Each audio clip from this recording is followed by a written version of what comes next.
Oh shoot. Oh shoot.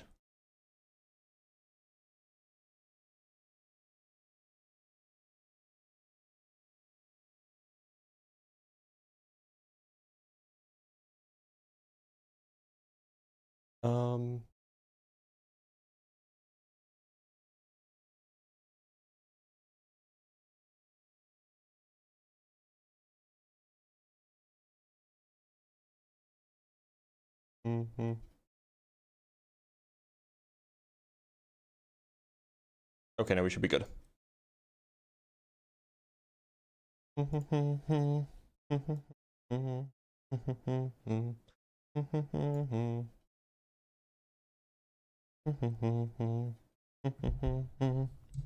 Howdy, everybody.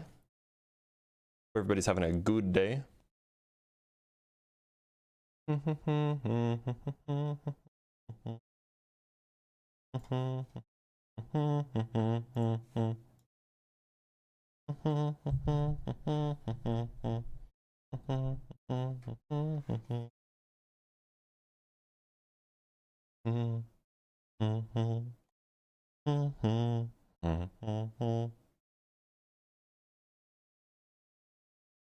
Howdy, howdy. Yeah, I know. I can't believe he fired it either. It's crazy.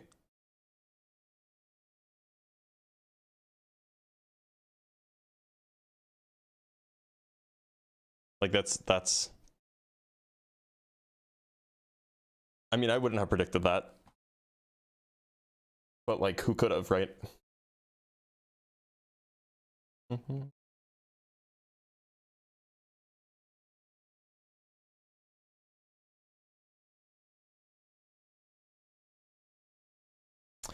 Donald Trump's administration, who knows if it was directed from Donald Trump himself, but Donald Trump's administration fired the entire National Science Board, which is the...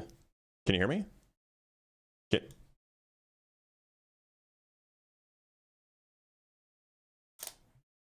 Which is, like, atrociously bad, right?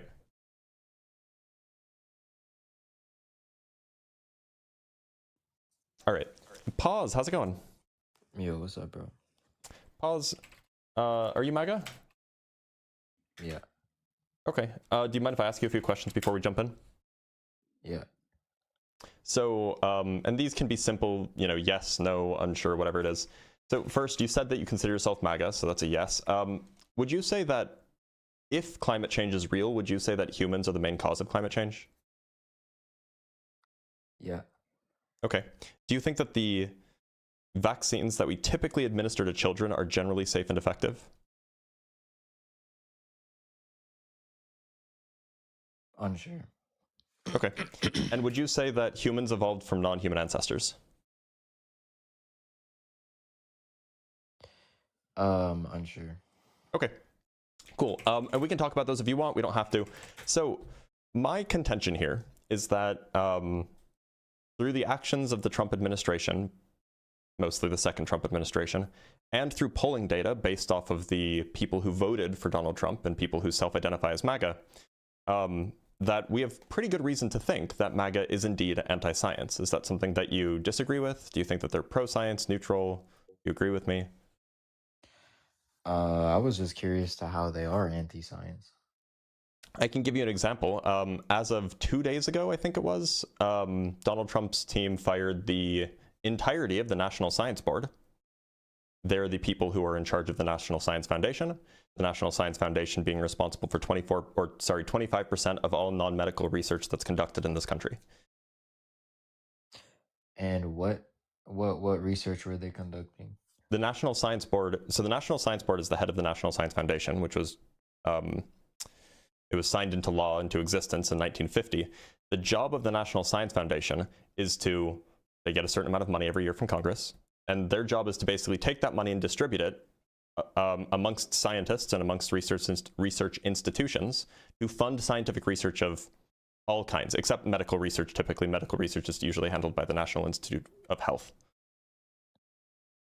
So basically, basically all of the science. So what discoveries were so necessary all of the science that's done at all universities, with the exception of health science, is Yeah, I think health science funded is the most by the important. National Science Foundation. Yeah, why is the study of igneous and metamorphic rocks like important? Do you think that it's useful to be able to predict when volcanoes erupt? No. You don't think that it's useful, considering that people live near volcanoes, to know in advance if they're going to erupt and kill people? Yeah, who cares? You chose to live near a volcano. Okay. Do you think that people, so you don't think that the state of Hawaii is important? You choose to live near a volcano. There's a chance of it erupting. All right, pause. Clearly a troll. He's either a troll or a Poe, but I suspect he's a troll. Let's talk to... Oh, didn't we talk to Matek recently?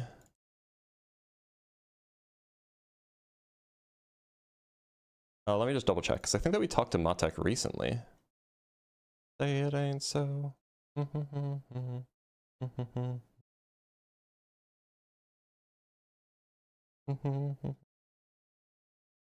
I recognize the name, but I feel like I talked to him, but maybe it was just not interesting, so I didn't write his name down.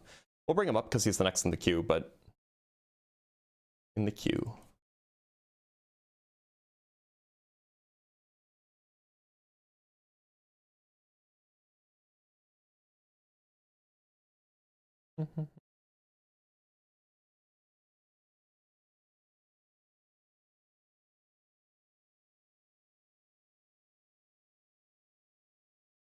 All right, it looks like Matek's not connecting.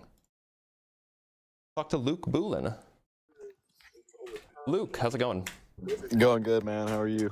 I'm doing all right. Luke, would you call yourself MAGA? Not anymore. Not anymore. Not anymore.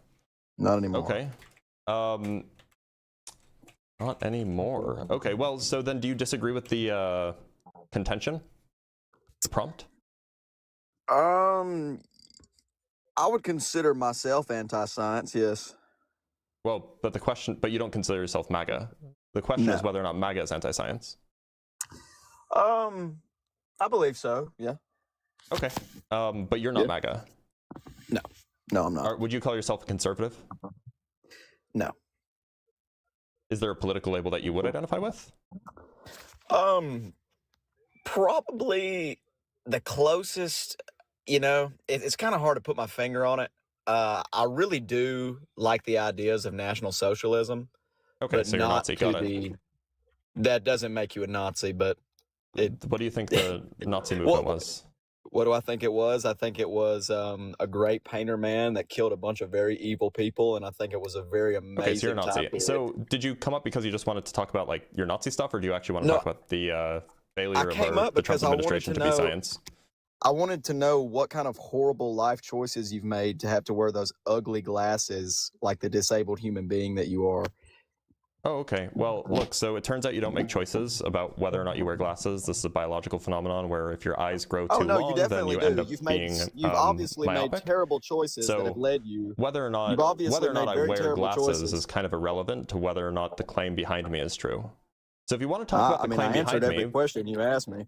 Do you want to talk about the claim behind me, or do you just want to go off on a rant and criticize the appearance of people that you disagree with? Because of course you will. You're a Nazi. Absolutely. Ask away. Okay, so you want to do that? You want to just like criticize the appearance of people? Okay, so you want to show your face? Yeah, I can. I look a lot better than you, but okay. I'm sure. How do I turn the camera on? I don't know how to work this. Hold on. I've invited you to turn your camera on. Where do I see that at? As expected, you can't figure out how to use a simple app. No, I can't actually. I'm trying. I've invited you to turn your camera on. Where do I see that? Means it's not forbidden. Can you tell me where I can find that? It will show up on your screen. It will show up on your screen a big box that says you've been invited to turn your camera on, and then you click accept. But the fact that it keeps giving me the option to invite you to turn your camera on means that you keep clicking no. Sounds like you're afraid to turn your camera on. Hey, faggot, listen, I'm... Death by mod. I know. That's what he wanted. It's okay. Let's read some super chats and I'll move on to our next caller. From Empiricist with the $2, reactionaries aren't conservatives, so not a lie. I guess that's true. And from Tim Bimbadil with the $2, Blitz is a fox. Well, I appreciate that. I want to make sure that everything's running. All right, let's bring up Lamentable One.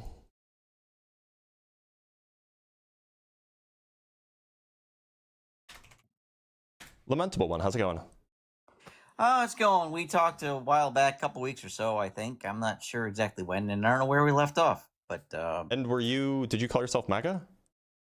I called myself, yeah. I don't even see you on my. Did you change your name?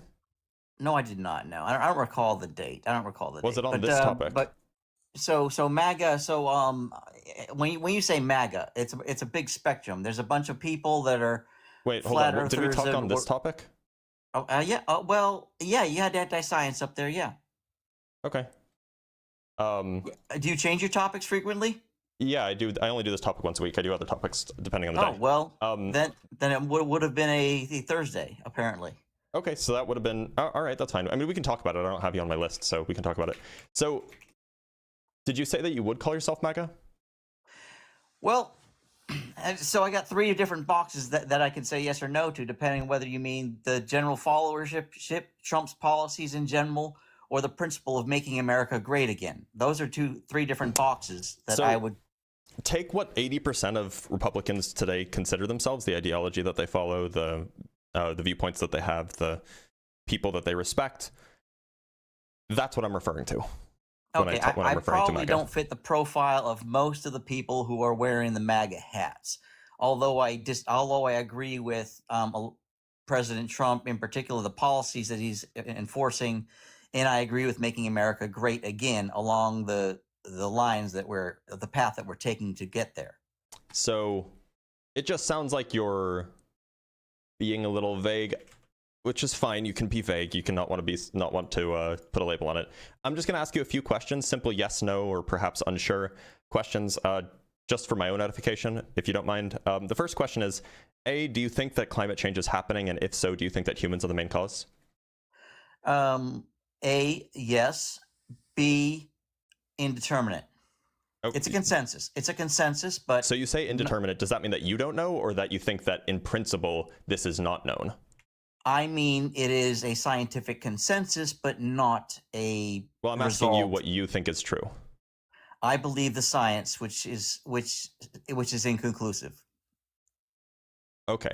I mean, it's not. The consensus is conclusive, but the empirical evidence that gets there that diverges. So I will put unsure for you, because it seems like that you're not sure what the answer is, yes or no. Do you think that the vaccines that we typically administer to children, think like the MMR vaccine, do you think that these are generally safe and effective? I personally do, though I have a lot of people in my circle that are anti-vaxxers, and okay. I've been trying to listen to their arguments, and I haven't found a lot of rational behind them. That's fine. And do you think that humans evolved from non-human ancestors? Yes. Okay, right. So we can talk about whatever any of those if you want. We don't have to. We can talk about whatever you want. But I do just want to start off the conversation kind of framing it. The contention here is that MAGA is anti-science. And when I'm talking about MAGA, I am talking about that collection of people and the ideology that they have, which corresponds to roughly 80% of the Republican Party right now. So would you hold the view that that specific notion of what MAGA is, which is, it's the ideology that is kind of backing up what Donald Trump is doing and is very much in favor of what Trump is doing and tends to be very anti-immigration, et cetera, very pro-Christian, et cetera, et cetera. Do you think that that ideological movement is anti-science, pro-science, or neutral, perhaps? That's a very easy answer. Ideological movements, which are bandwagoning, is anti-science by definition.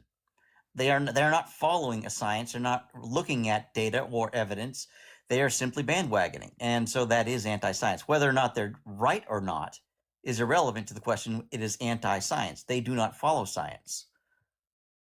So it sounds like you're saying this is a category error? Yes, they're bandwagoning. The majority of them. So the question is, perhaps you're not understanding what I mean by anti-science, so I can clarify. So what I mean by anti-science is something like this. I would say that a political movement is anti-science if it does two things.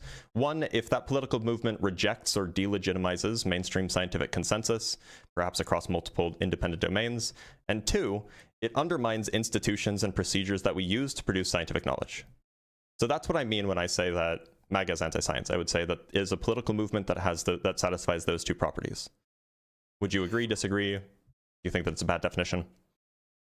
I would agree that group of people do that. Yes. Okay, then it sounds like we're in agreement. Well, yeah. Although I agree with what is happening, I disagree with how those people have gotten there. Right. Okay. Well, then it seems like we're in agreement that MAGA is indeed anti-science. Well, I'm not really sure what else there is to talk about then. Well, do you think that the policies that we're enacting are objectively not going to make America great again? That's not the topic of the debate. The topic of the debate is whether or not MAGA is anti-science. You can think that MAGA is anti-science, and it's good that they're anti-science. I'm not making a normative claim here. Oh, yeah. Neither am I. I mean, they just happen to be. You can accidentally walk in the right door. I mean, as far as I'm concerned, and I think a lot of people have just done that. But I think it is the right door. Yeah. Okay, I mean that's fine. Like I'm not making any normative claims here, but it's because we agree. I'm just going to let you go. Is there anything else you wanted to talk about before I let you go? Well, what exactly evidence? What gives you the evidence that's saying that there's an 80% number of you're calling them Republican, but maybe more effectively conservatives, who are in this camp opposing institutions? And despite the fact that I probably agree, I haven't done any math. So did you come up? About 80% of people who voted for, or about 80% of Republicans self-identify as MAGA. Oh, all right. I can go find that data for you. It's a pretty well-known statistic. I can go find some surveys that will get you that information. But that could just as well mean they just agree with the policy that Trump is enacting. It doesn't necessarily mean that they oppose the institutions like the National Science Foundation. Look, my claim is that if the kinds of people who self-identify as MAGA and the kinds of policies that people who self-identify as MAGA want and like from Trump, that affiliated ideology is the ideology that is anti-science. That's the claim. Well, now okay. maybe you're not part of that 80%. The point is that if you go look at the policies that Trump has enacted, Trump being the figurehead of the MAGA movement, those policies absolutely undermine and dismantle our scientific institutions and our ability to pursue scientific knowledge. And if you go look at the various statements made by Trump administration officials, they are disregarding mainstream scientific consensus widely. They're rejecting, delegitimizing this scientific consensus. And if you go look at the people who self-identify as MAGA, then what you'll find in polling data is that they are significantly more likely to reject scientific consensus across multiple independent domains. So given those are the criteria, it seems like that the MAGA movement is indeed anti-science. All right, the movement itself, but MAGA. Okay, well, if your caption was the MAGA movement, I would have to agree with you. But MAGA itself, making America great again, follows a path that has to ask questions about some of the empirical conclusions that we've reached. So MAGA is the movement. It's the name of a movement. Right. Well. All right. Well, I'm going to let you go, Lamentable One. But thanks for being here. Well. What a whole lot of nothing. Let's read some super chats and we'll bring on our next guest, Chris. From Tyluge with the $5. Sorry you have to put up with Nazis. You're braver than I, and I appreciate you standing up for what's right. P.S. Queer people will always exist. Thank you. Or Ty. Not thank you. Yeah, I mean, like, you'd be surprised, or perhaps very unsurprised, how frequently or what the overlap is between the people who disagree with me about this stuff and Nazis. Like, there's a lot of overlap there, unfortunately. From Hollow Z with the $10, I find you very handsome and admirable. I appreciate that. I appreciate the information you make available to all of us each week. Please continue. It's not just each week, it's every day. I just haven't been making TikTok videos a lot because there's some perverse incentives that are involved. But let's move on to our next guest. Just going to double check and make sure I didn't miss any cash apps or anything. Okay, let's bring up Chris.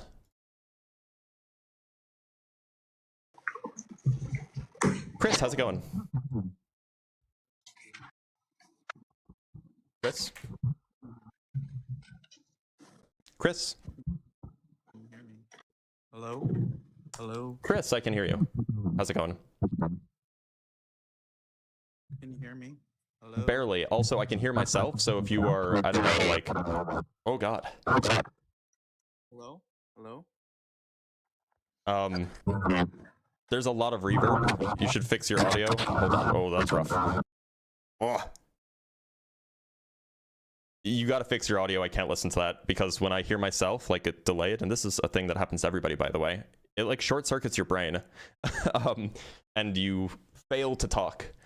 From Kevin Capizzi with the $5, firing the National Science Board was a move to make the institution partisan. Yeah, that's my guess, but he hasn't even hired anybody back yet, so hard to say. Hard to say. I think this is genuinely in bad faith and fallacious. Even science has nothing to do with politics. Oh, Cephalon, if you want to come up, you're welcome to do so. There is a call-in number or a call-in link that you can go to here. If you think that this is false, then yeah, absolutely. All right, let's bring up Chris. Chris, how's it going? Can you hear me better now? I can hear you much better, yeah. Thank you for fixing that.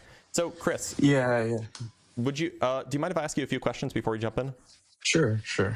So, first question, do you call yourself MAGA? In terms of, I think there's a lot of difference in media perception, but yes, I do support Donald Trump and a lot of his policies. Granted, not every policy, but a lot. Okay, and so I have 3 questions. It's not like for any official survey. I'm just curious to know what the answers are.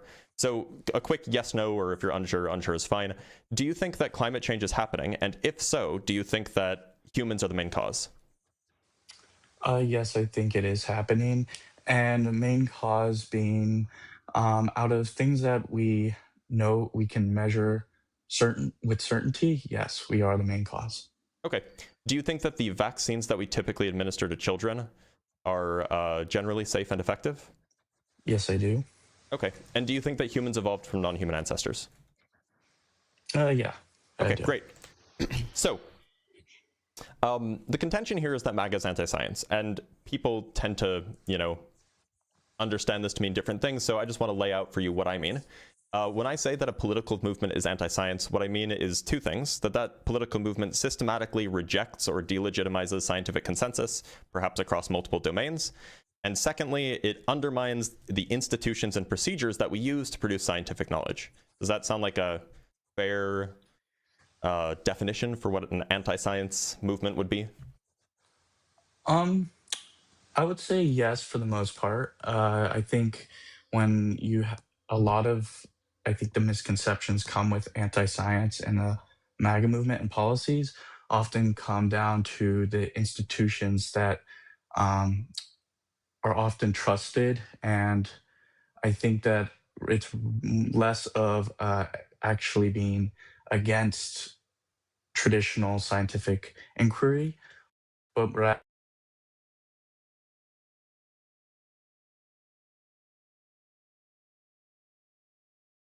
said results.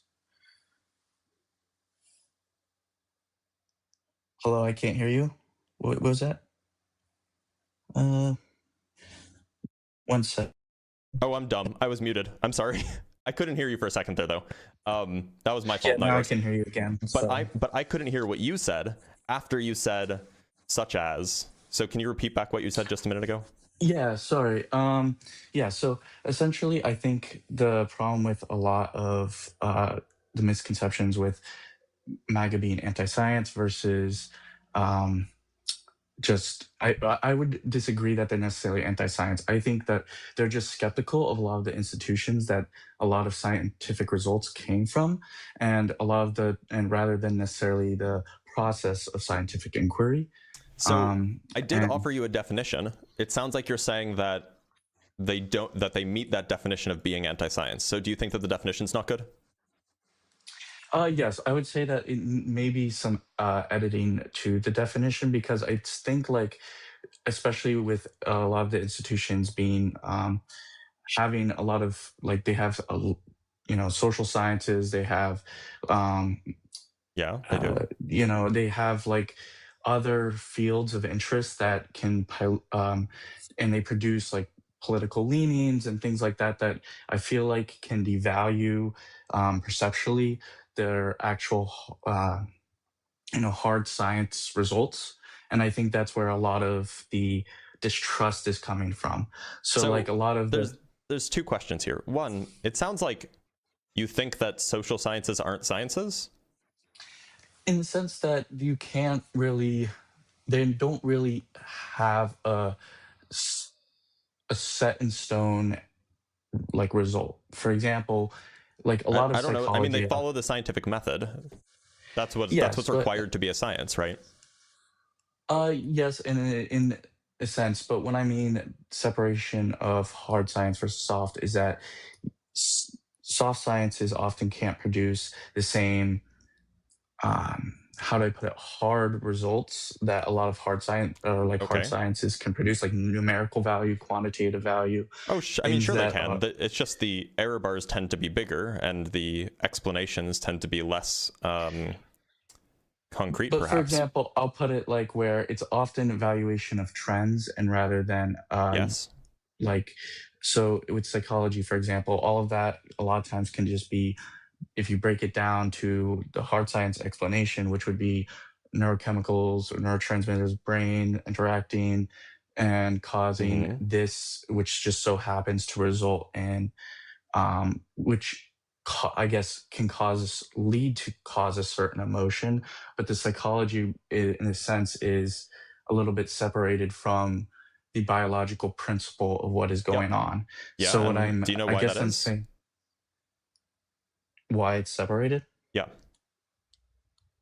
Just because it kind of, I think, streamlines a lot of, I guess, in the sense that it takes a lot of time and effort to actually do hard science and produce results. Like it takes years and years and years and years. And psychology is an attempt to, I guess, your answer is close. The point is we currently have no capability to measure somebody's neurotransmitters and predict the way that they're going to behave. The science isn't there for that. Well, yeah, I mean, that's why I said currently. We have no capability to do that, but it's still useful to investigate the way that people behave, the way that people, the way that people experience emotions, the way that people interact in interpersonal situations, etc. That's still a useful thing to investigate scientifically.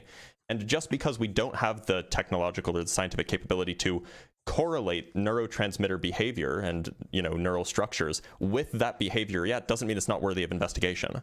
So it just sounds like that this seems like this is a criticism that without merit. Now, and that's generally going to be true for all of the softer sciences, namely that just because we don't have, some quantitative way of describing which chemical is causing which behavior to produce such and such social behavior, such and such social interaction or whatever, it doesn't mean that it's any less science. It seems like you can still absolutely study things scientifically. You can still run experiments, have controls, take data analysis, analyze trends, form hypotheses, test those hypotheses. All of these things are absolutely still doable, even if you don't have access to the fundamental underlying cause. It just seems like those two things are unrelated. But before we get too far off on a tangent there, you did say that you didn't like the definition of anti-science that I offered. So I'm just going to repeat it back for me and let me know which part you don't like. So the first part that I offered is that we would say a political movement is anti-science if it systematically rejects or delegitimizes mainstream scientific consensus across multiple independent domains. Are you okay with that part of the definition? Mainstream, and it depends on which topics are, like, what would you consider mainstream topics? I'm talking about mainstream, not mainstream topics, mainstream scientific consensus. So you will have scientific consensus. The word mainstream probably isn't doing any work there. We could probably even just delete mainstream if you want to. But the point is that if it rejects or delegitimizes scientific consensus across multiple independent domains, that's the relevant part of the definition for the first half. Do you have any issue with that? No, I don't have any issue, but I don't think it's necessarily delegitimizing it. Well, hold on. So we're just talking about definitions. We haven't talked about whether or not MAGA does this. So if that's a fair part of the definition. The second part is if the movement seeks to undermine the institutions and procedures that produce that scientific knowledge. Do you think that that is a fair part of the definition for when a political science is political movement is anti-science? Okay, I see what you're saying. Actually, no, I would disagree with the undermining part. Again, never mind. For your definition, yes, this is fine. Sorry, I was going to go back into arguing my point. So the question then is, we have two criteria that we need to check for whether or not the MAGA movement is anti-science. The first is, do we have evidence that the MAGA ideology or the MAGA movement systematically rejects or delegitimizes scientific consensus across multiple independent domains? We have to check that. And then we have to check if the MAGA ideology undermines the institutions and procedures that produce that scientific knowledge. If they do both, if the movement does both things, then it'd be fair to call it anti-science, right?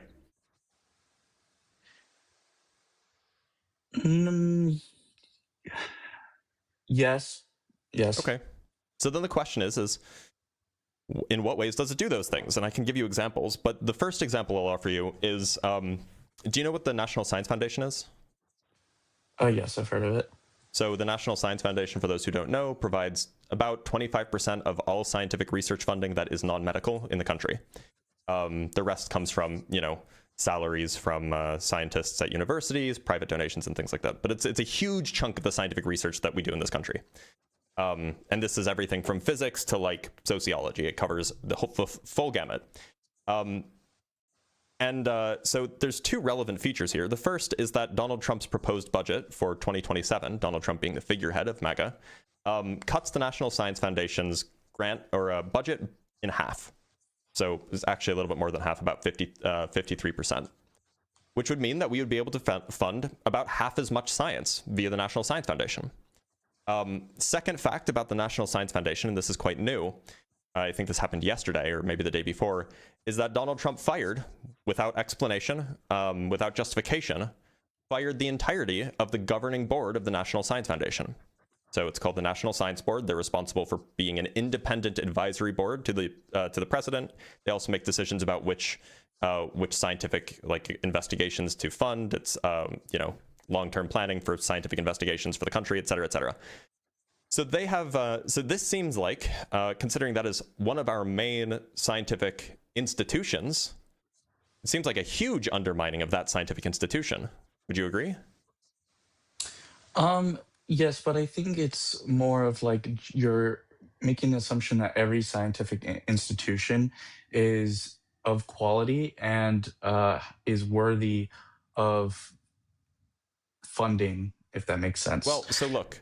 The point here is that the second part of the definition is that it undermines the institutions and procedures that produce that scientific knowledge. Now, the National Science Foundation produces, indirectly, a quarter of all non-medical scientific knowledge in the country. So whether or not you think that the National Science Foundation should be delegitimized and undermined, you might agree that we should be anti-science in that way, but that doesn't mean that it's not anti-science to do it.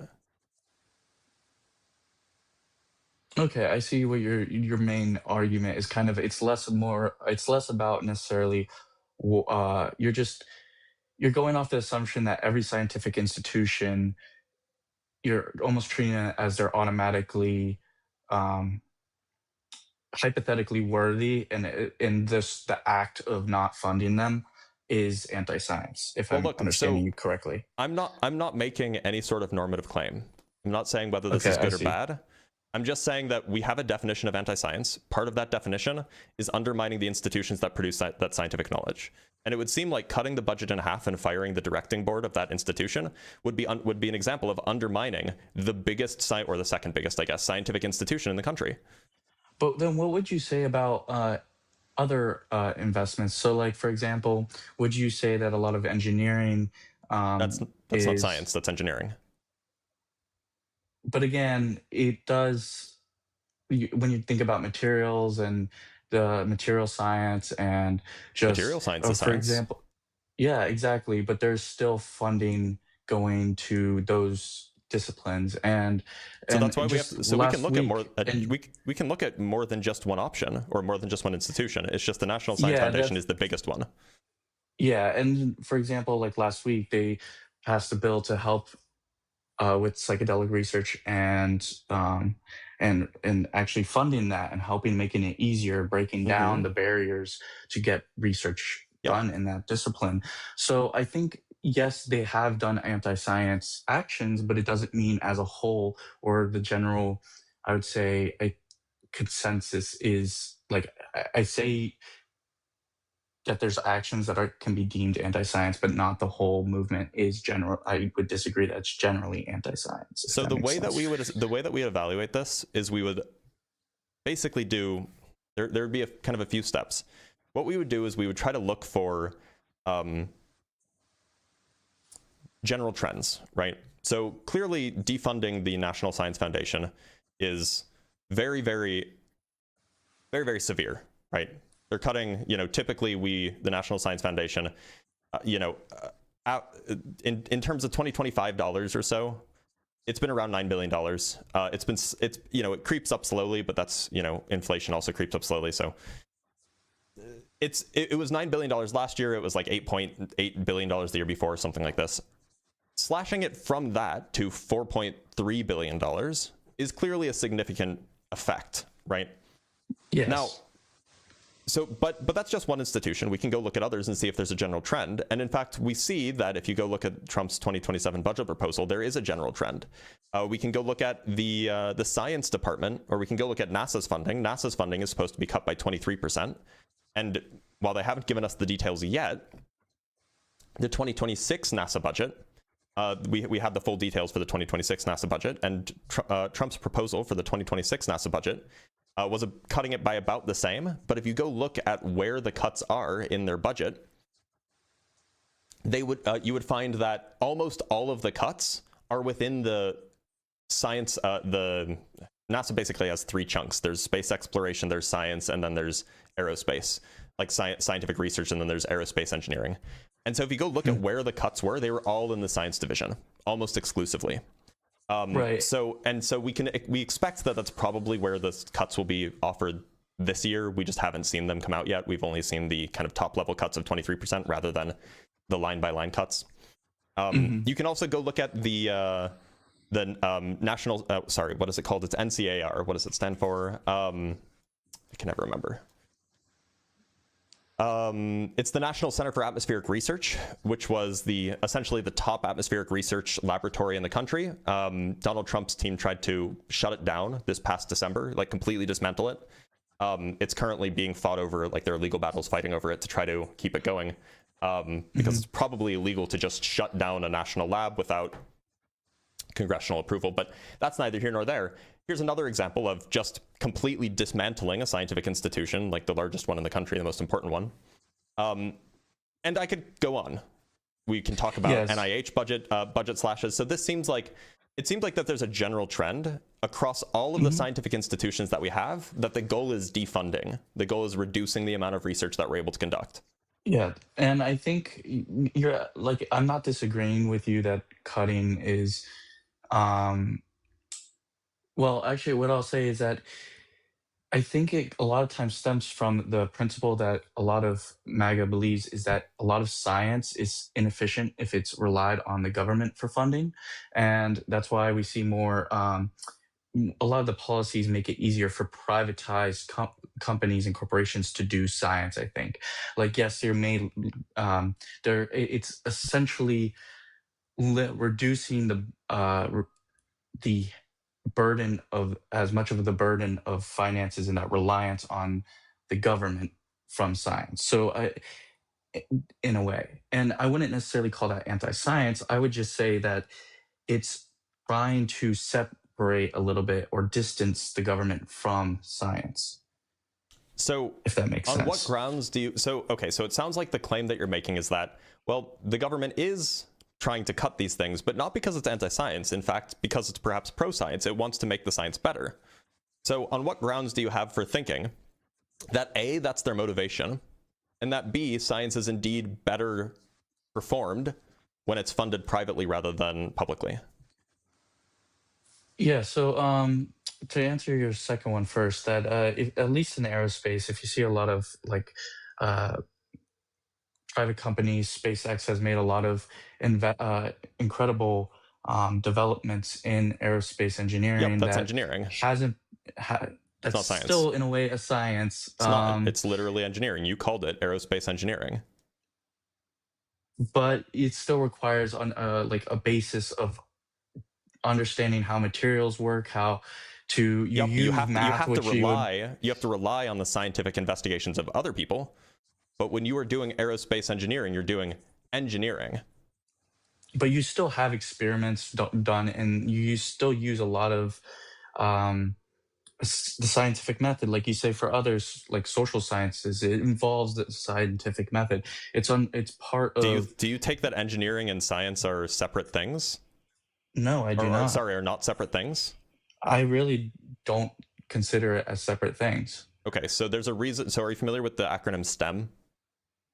Yes. Well, Okay, I guess so you're saying that it's STEM separate. Yeah, you're separating it. I see, but in the sense that, okay, engineering is often used as a broad term for a field, and a lot of fields have use science that may not be, like, how do I put it?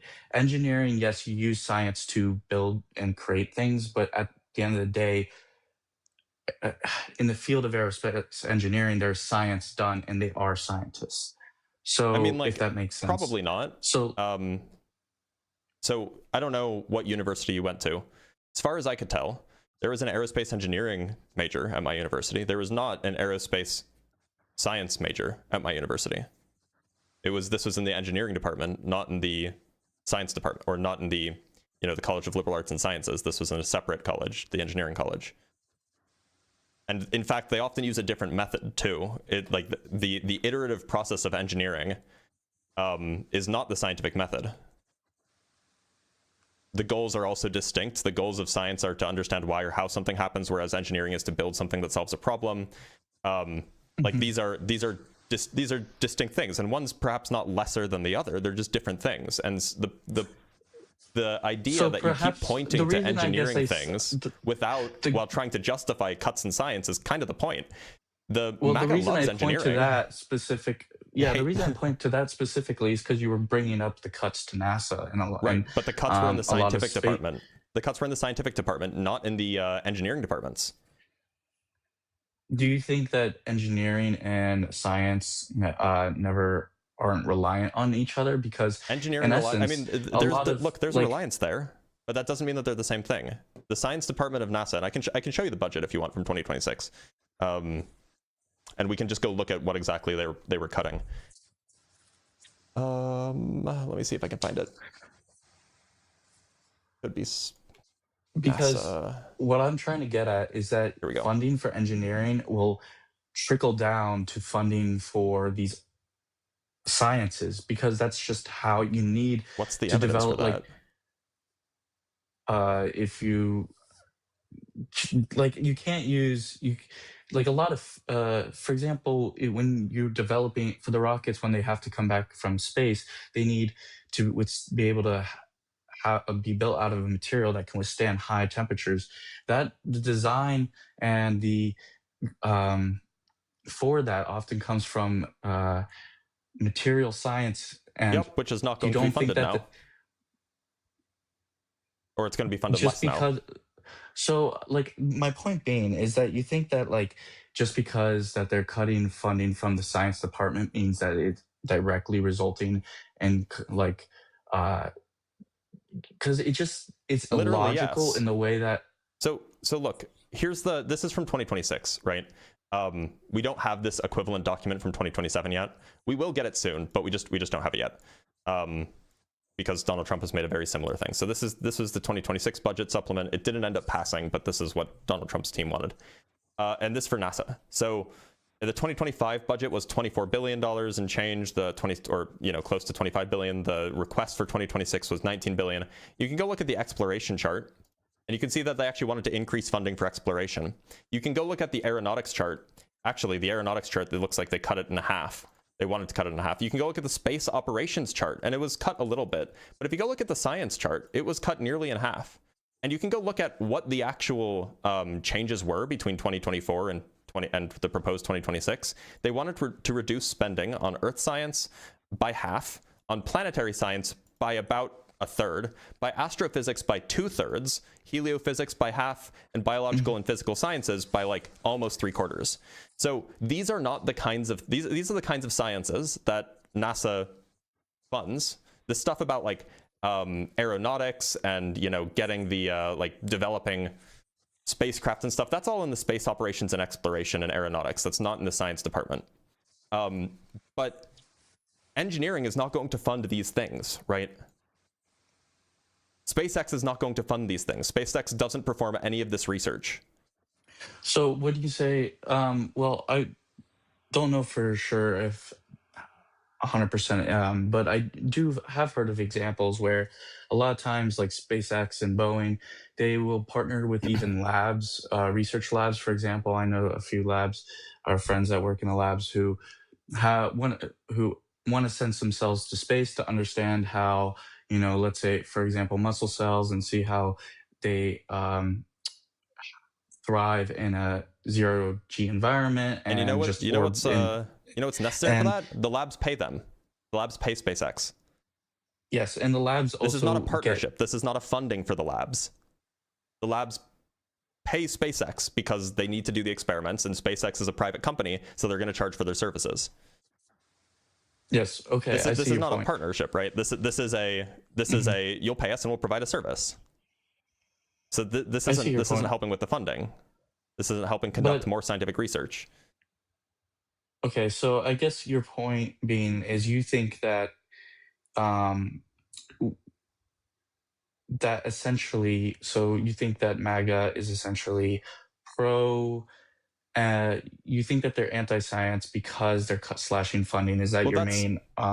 That's the first. That's one of the requirements to meet the definition that we've talked about. Undermine. Okay. I mean, definitely slashing funding is one of the most effective ways to undermine an institution, right? If an institution doesn't have money, then it can't perform its functions, right? But it's not just undermining these things. You can also undermine them by reducing their independence. The example that I'm giving here is the National Science Board was just fired. They're the heads of the. They're the committee that's in charge of the National Science Foundation. They were all just fired 2 days ago. They're not supposed to be fired. They're supposed to have 6-year terms. But they were all just fired 2 days ago, and likely they're going to be replaced with sycophants who will just, you know, no longer be an independent governing body like they're intended to be. But, you know, we'll see what happens there. But firing those people is definitely a good way of undermining the NSF institution. But the other aspect of the definition that I gave you is if that political movement systematically rejects or delegitimizes scientific consensus. So there's a few ways to see this. First, we can go look at polling data for people who like self-identify as MAGA or people who say that they voted for Trump. And we can go look how much more or how likely are they to believe various inconvenient scientific facts. And what you'll find is that basically across the board, if there is a scientific fact that is inconvenient for the right wing politically, MAGA people are less likely to believe it. It's like significantly less likely to believe it. We can look at climate change. We can look at vaccine science. We can look at evolution. We can look at medical sciences broadly. We can look at a lot of psychiatry and psychology. If it's politically inconvenient, the MAGA people will be less likely to believe it. And that's one example of rejecting the scientific consensus across multiple domains. I can give you the examples if you want. But for example, like I hear people, you know, say, you know, like for example, probably the most talked about example is climate change.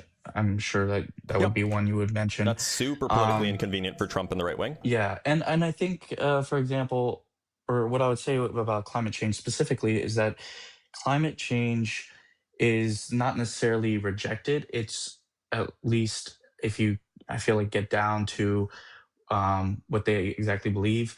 I think it's the fact that climate change equals an apocalyptic scenario within so many years. I think even that finding that is really, it's not a finding. You can't really. Yeah, well, it's talking about the future, but that prediction is generally it's also not a prediction.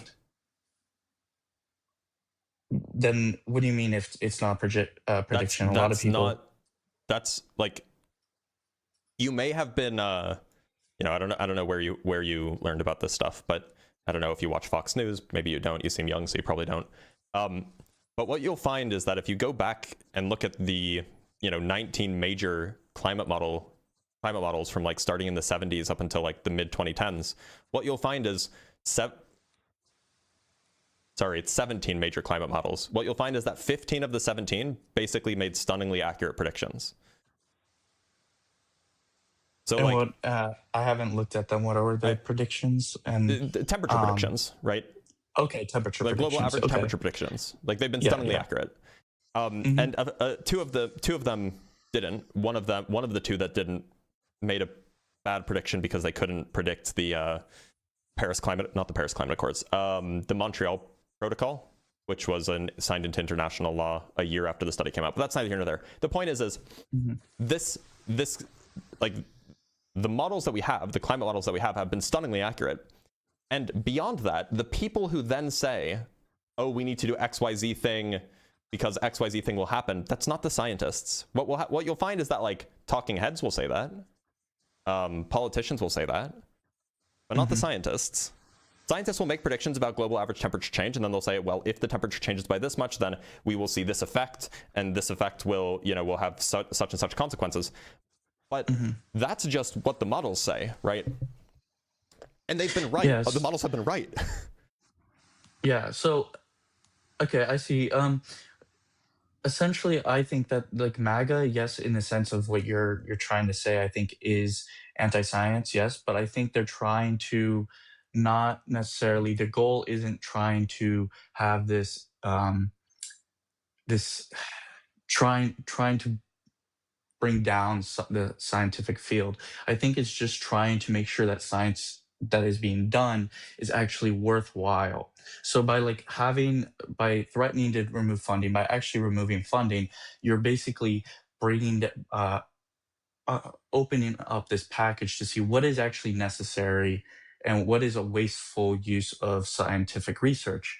Like, yes, I'm not saying, of course, in an ideal scenario where we did have infinite amount of money, yes, we can research whatever the hell you want.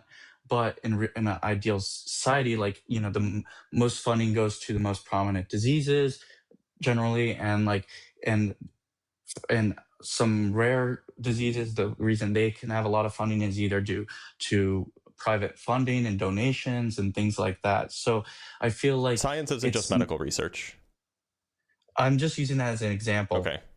So I'm look, who do you think is most well equipped to determine which scientific endeavors are or where we would best, or where we would most efficiently spend money to push forward our understanding of the world? Who would be most effective, do you think, at that budgeting question? Well, first I think every scientific or every experimental layout and hypothesis should have what would this finding of a hypothesis, then I guess what is a foreseeable application of the results that That's not how science works. Let me ask you a question. Do you think that it's worthwhile to investigate black holes? I mean, kind of not. It's yes, but it's not worth a lot of funding, in my opinion.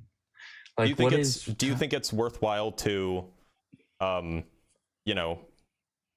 would be a good example, to study algebraic number theory? It's a branch of mathematics.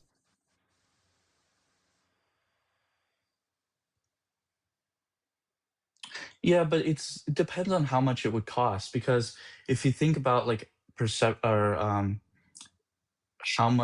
how influential that would be and how many people are willing to do that for so much pay, right? It depends on the economics of it. Is it worth paying a lot of people to just focus on that, where comparatively to. So who do you think would be most effective at figuring out which science or how we should distribute scientific funding?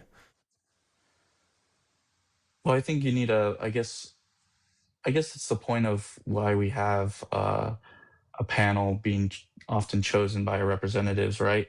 And like the in FDA, fact, and we trust the panel's them. actually appointed by the president. The National Science Board is, they have rotating terms. The terms last 6 years, and there's 8 that are every 2 years. And so the president appoints people to the National Science Board. So, and these are experts across an entire range of sciences. So up until they were recently fired, some notable examples include Roger Beachy, who is a professor emeritus of biology. We have Heather A. Wilson, who is the president of the University of Texas. She, I actually have no idea. I mean, she's the president of a university, which is a big deal, but I actually don't know what she got her degree in, which I could probably find somewhere. And I'm sure that it's in a scientific field. Sorry, I just want to. Oh shoot! No, she was in the military. No, sorry, she was a representative. So we have Roger N. Beachy, who's a professor emeritus. We have a former president of a university. We have the vice chancellor for research at the University of Wisconsin-Madison. We have the vice president for research at the University of the District of Columbia.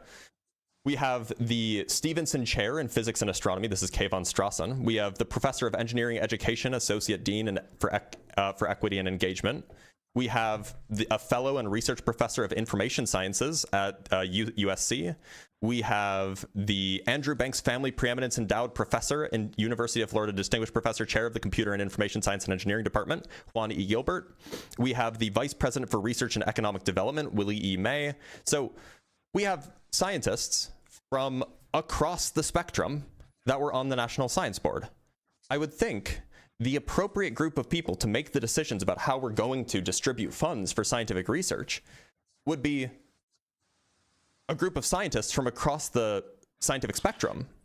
And I see what you're saying with that, but I think that, yes, I do agree that having a board of qualified individuals isn't very important. I would also say that there is a lot of waste that goes down to that you cannot actively micromanage, and a lot of times to just deal with a lot of that external waste is to forcefully cut funding, and then you'll see Where's labs. the evidence of the waste?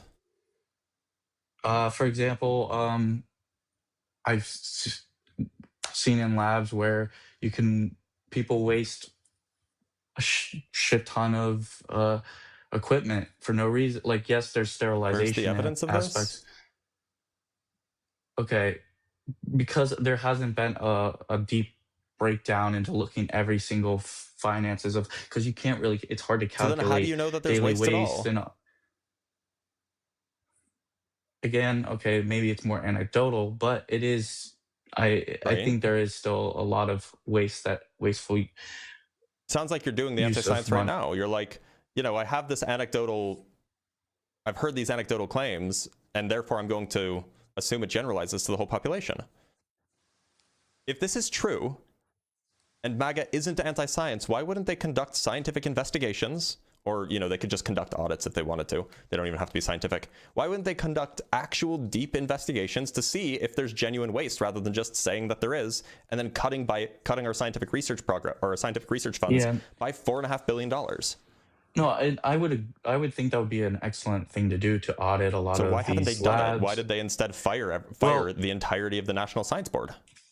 To be fair, I think part of it is it's easier, and I think that, they're not investing a lot of energy and time to do into that. I think a lot of energy and time. It costs no energy and time to not fire the National Science Board. Yeah, exactly. That's the reason they did it. No. It costs nothing to let them keep their jobs, right? It costs nothing. They What already do you have mean the it jobs. costs nothing? It costs costs money to.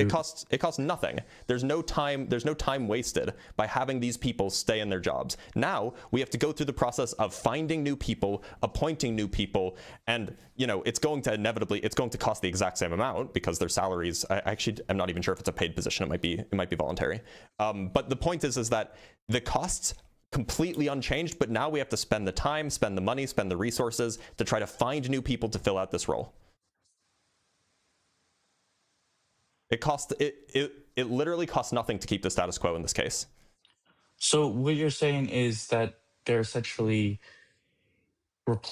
you're saying that they're actually spending more money by replacing they're firing people and then replacing. So it's more of like, it's less that they're the aspect of funding, you're saying, for that example right there, you're saying it's more of the fact that they just are disagreeing and don't trust.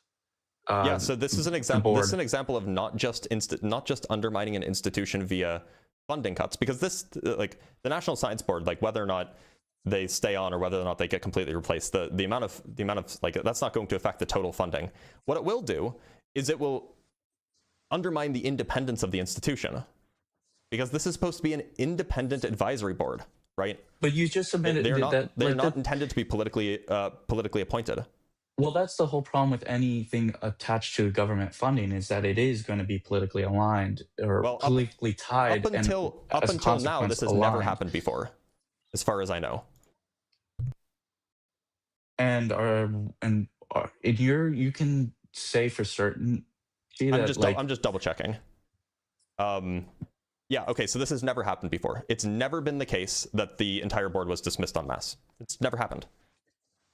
Okay, but just because it hasn't happened before doesn't mean that people who were there who were there before didn't have political ties or political, like... 8 of the people there were appointed by Donald Trump. Yeah, and I'm not disagreeing that whatever's happening now isn't politically tied, but I'm just saying that there is a sense of that example of firing the entire board. Like, that's where my perspective is kind of coming in, that I think that science being tied with the government is bound to have some corruption of the fields. Like, there's no evidence of that, though. Field. You think there's a... In fact, what there is evidence of, there's like loads of evidence of private science being corrupted. For example, look at the studies funded by tobacco companies about cigarettes in the 50s and 60s. Yeah, I'm sure you've heard about this, right? It was proven. Yeah, it was proven that, like there was a lot of lobbying done by. No, they paid research scientists, privately paid research scientists, to basically falsify data that smoking was actually healthy for you. And that was private organizations. That's why there were tons of scientific papers coming out, privately funded scientific papers, but scientific papers, put in air quotes because they weren't really doing science, they were just like falsifying stuff, making the claim that the cigarettes are good for you. So can you give me examples of like publicly funded science that is like even in the same realm of corrupt as that? Well, I would say that a lot of the, again, we go back to when we started, how a lot of, I think, a waste of funding towards social sciences. I think that social sciences unlike humanities, are often overfunded comparatively to humanities aren't social sciences. But they humanities still get aren't funded by the NSF. Okay, but social sciences, I think, are generally a little bit overly funded comparative to... How much are they funded? I'm not sure. I don't... So then how do you know that they're overly funded? I feel like the impact that they have is not the same as the hard sciences. How do you know that they're overly funded if you don't know how much they're funded?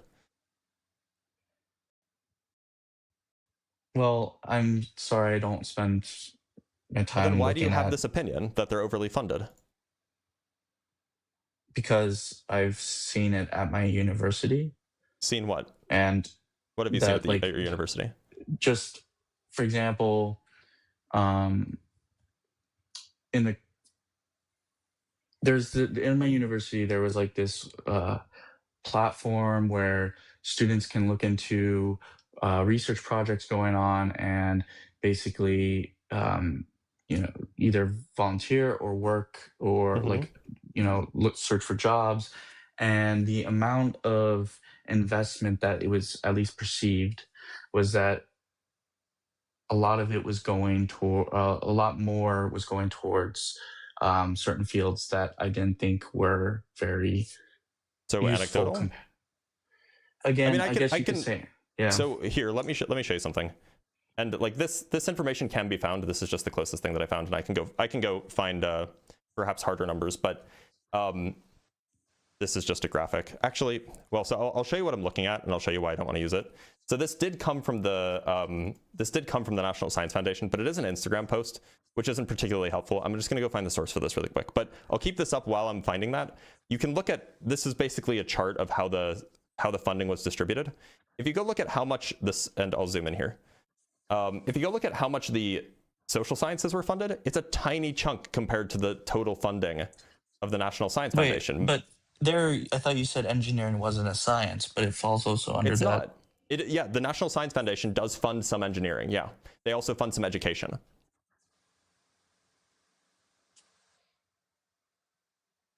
But yeah, let me go find the source for this. Here we go. Or not the source for that one, but oh, it's from the New York Times, so I'm gonna have to. But I mean, like, you can just see how little social sciences are getting funded, right? Yeah, okay, I see your point with that, and I actually, yeah, you were right. But I one issue I have though with the way universities receive a lot of also, federal funds. By the way, the projects that you were referring to, how do you know that they were funded by the NSF? I'm not sure, but I mean, yeah, I can't be certain. So the way that you can be certain is you can just go check those projects and you can see, like, they will report their funding. But the critical point is that they might not be. They might not be funded by the NSF. They might be funded by other organizations, which do exist. There are private organizations that do some funding, or like these are like 501c, or these are charities basically. But it just seems strange to make the claim that, oh yeah, there's so much funding going to these social sciences that don't deserve it. Like, nobody ever seems to actually, know how much funding goes to those things. Here, I found a better source. Over here. This is from the Hetchinger report, but we actually have some data here. So this is from what year? This is from 2025, so this would be the 2024 funding.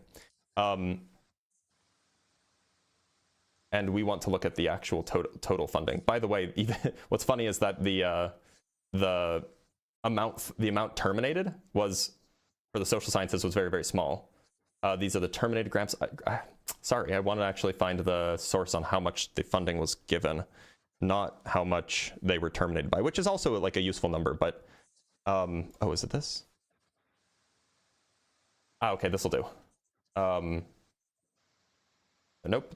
That's another chart that is not helpful here. I would normally just go onto the NSF website, but these days those kinds of charts are not publicly available anymore. Or at least they're very, very hard to find. Which is unfortunate, right? This should be publicly available information. Right, and I agree that it needs to be, but so, sorry, okay, so we can move off of that, but it seems like that. Yeah. Oh, this is the chart that I wanted. It's from the AAS. Okay, it seems like that it's just not the case that these are that we're like overly funding social sciences.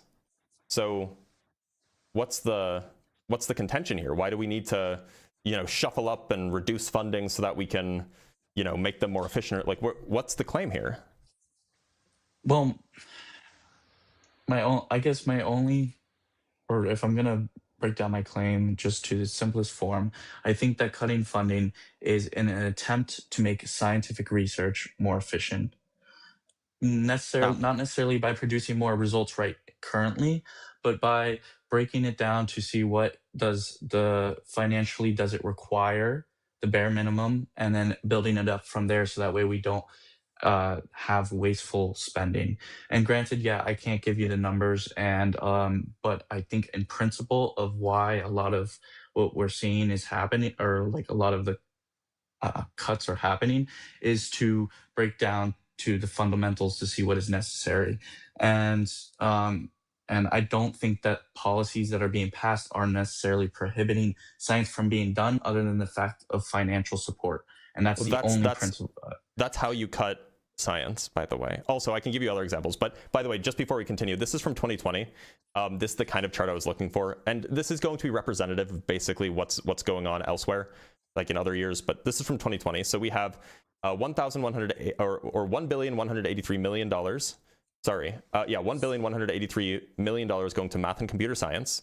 We have just about $1 billion going to the physical sciences, $750 million going to the life sciences, $950 million going to environmental sciences, $1 billion going to other.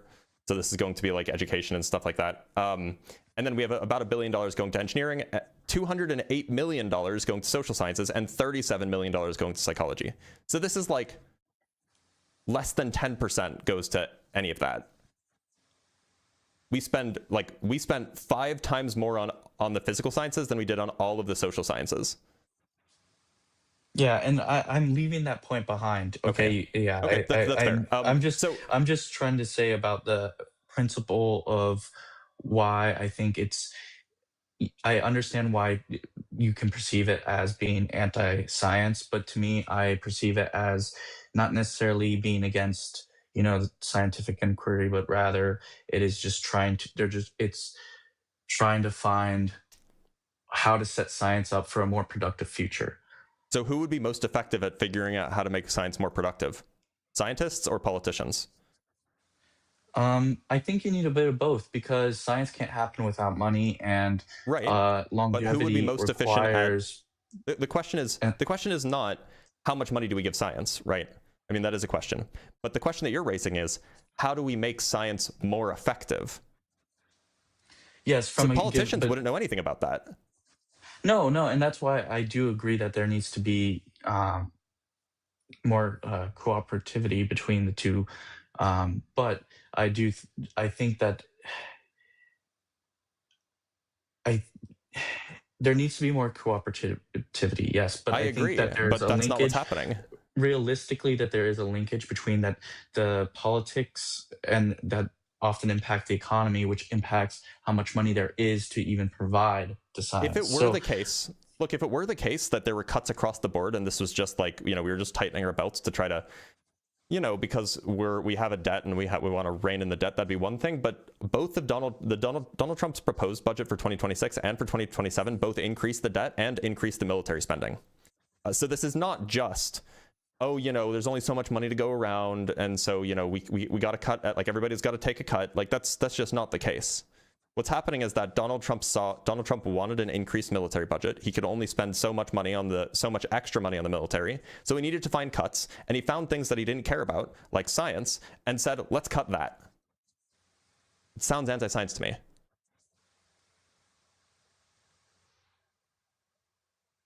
I think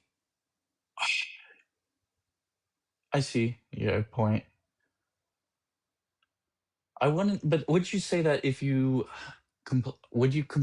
say that anti-science is completely against science? Because I think that there's just a different level of priority. I gave you a definition, right? Yeah, but I wouldn't say. But I feel like there's a levels of prioritization. Sorry, English wasn't my home spoken language, and that for science to even, I think. Actually, sorry, I'm going to go on another tangent. I'm just going to stop myself. But I see your point, and according to your definition, that it is anti-science. Although I wouldn't necessarily say that it's anti-science in a bad way. I just want to give you an analogy, just that way then we can make sure that we're on the same page here. Suppose that I'm a king, right? And I come to power. My father dies or something like this, and I come to power. The kingdom was running pretty well. Every year I took the standard story every year was that there's some people that, let's say that they're developmentally disabled in my kingdom. Let's say 1 or 2, a small fraction of my population is developmentally disabled. And so every year we take, I don't know, 2% of our budget, 2% of our tax revenue from the peasants, and we give them to programs to, help support these people that can't take care of themselves, right? Just like, give them housing, help them buy groceries, pay people to help take care of them.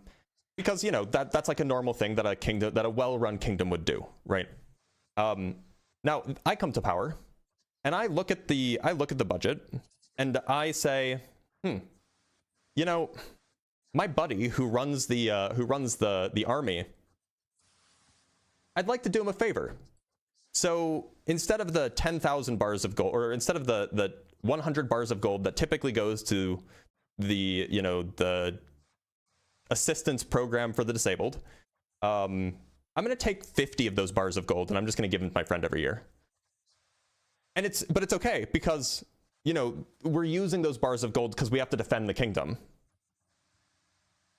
I think that I would call me the new king. I think I would say that I don't like disabled people.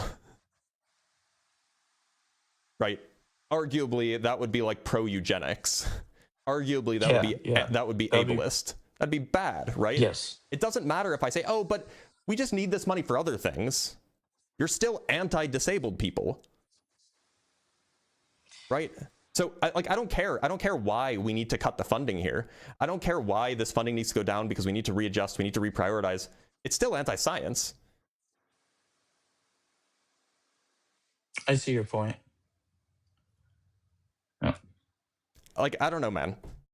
You can be anti-science if you want. You can be anti-science if you think that's anti-science a good way, by all means. But I don't know, making any claims that MAGA is the party of science, or MAGA even cares about science, is a far stretch for me. I just think that there are more pro-science in a privatized setting. And yes, it doesn't mean they don't support universities, but I think they expect that science funding should be more done by donors and general. It left up to individuals to support science on their own rather than having it be a government responsibility. I'm aware that just leads, you realize the outcome there is just that we will no longer be dominant in science, right? Because that won't work. Science will not be as effective as it has been in the past. There's a reason why the United States was the most dominant scientific powerhouse for the last 70 years. Do you know why, or do you know when that period started? Of scientific domination? Mm-hmm. I would say World War II was really, I feel it's like, the end of World War II. Yeah. You know why? Frankly, could say that there was a lot of well, first off, I think the economy was set to allow science to flourish. We had huge income taxes on the very richest people, so we had excess money, sure. But we also had a lot of manufacturing and a strong middle class following World War II because of a larger War Department. From that, as a fallout, we had the factories, we had the infrastructure that allowed extra funding, or like a stronger economy to allow extra funding to then go into science.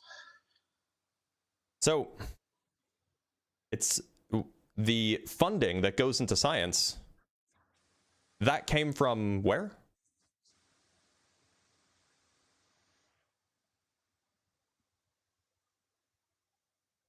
I'm not sure, actually. Came Could from the be government. private. So what happened post World War II and general, actually, even during World War II, is we basically offered enormous incentives for scientists around the world to come do science in the United States. We basically stole a lot of scientists from Nazi Germany, and from other invaded places, and brought them over to work on like the Manhattan Project, and then in 1950, the Congress passed a law that created the National Science Foundation. And we've been publicly funding science to an extreme degree for the last 70 years. And we got the money for that from, not to get too political, but we got the money from that because we had good tax structures in place. We were able to fund it effectively.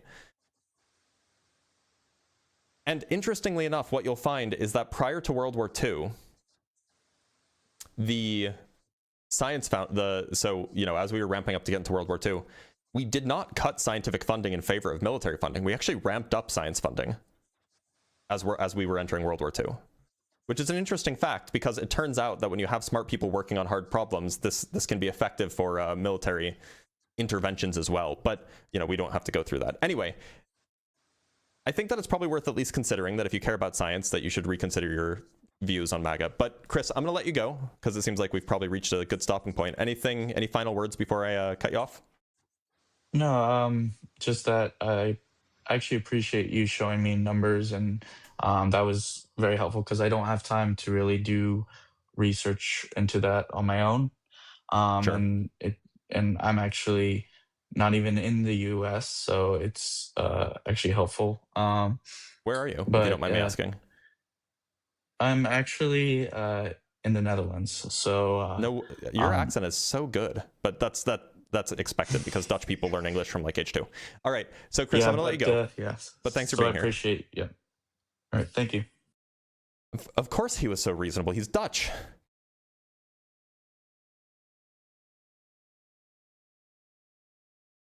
All right, let's read some super chats, then we'll bring on our next guest. From C-Bar with the $10. To me, this is Blitz's most important topic, but the Nazis and stupidity make it uncomfy to watch. Even if I need to dip out, I'll sleep better knowing people like Blitz are on the top. Well, I appreciate that. I appreciate that a lot. And from Ryan Gasling with the £5. 1, do we have evidence of? 2, does the MAGA movement undermine? Yes. Yes, we do. We have both of those things. From Pensive with the $20, which is very much appreciated. I ordered Battle of the Big Bang per your recommendation. I'm super excited to read it. Keep being awesome, Doctor. Well, I appreciate it, and good luck. Maybe I should set up like an affiliate program or something, because I recommend that book a lot. But no, it's just a good book, and I hope you enjoy it. From Flanker with the $10, does MAGA know that the science we invested in post-World War II is what made us a global superpower? Now they can watch all other countries pass us in innovation like fusion energy. That's true. And pre-World War II, for that matter. And from Brian Peck with the $5, well, we actually had taxes set up to encourage reinvestment and wage increases as opposed to stock buybacks and stock value prioritization. We did, but the point is that we still weren't funding science privately. Science was being funded publicly. All right, let's bring up our next guest, Big Flounda. Big Flounda, how's it going? Going well, but yourself? I'm doing okay. Big Flounda, would you call yourself MAGA? I would not call myself MAGA. I saw your prompt, and I was just gonna.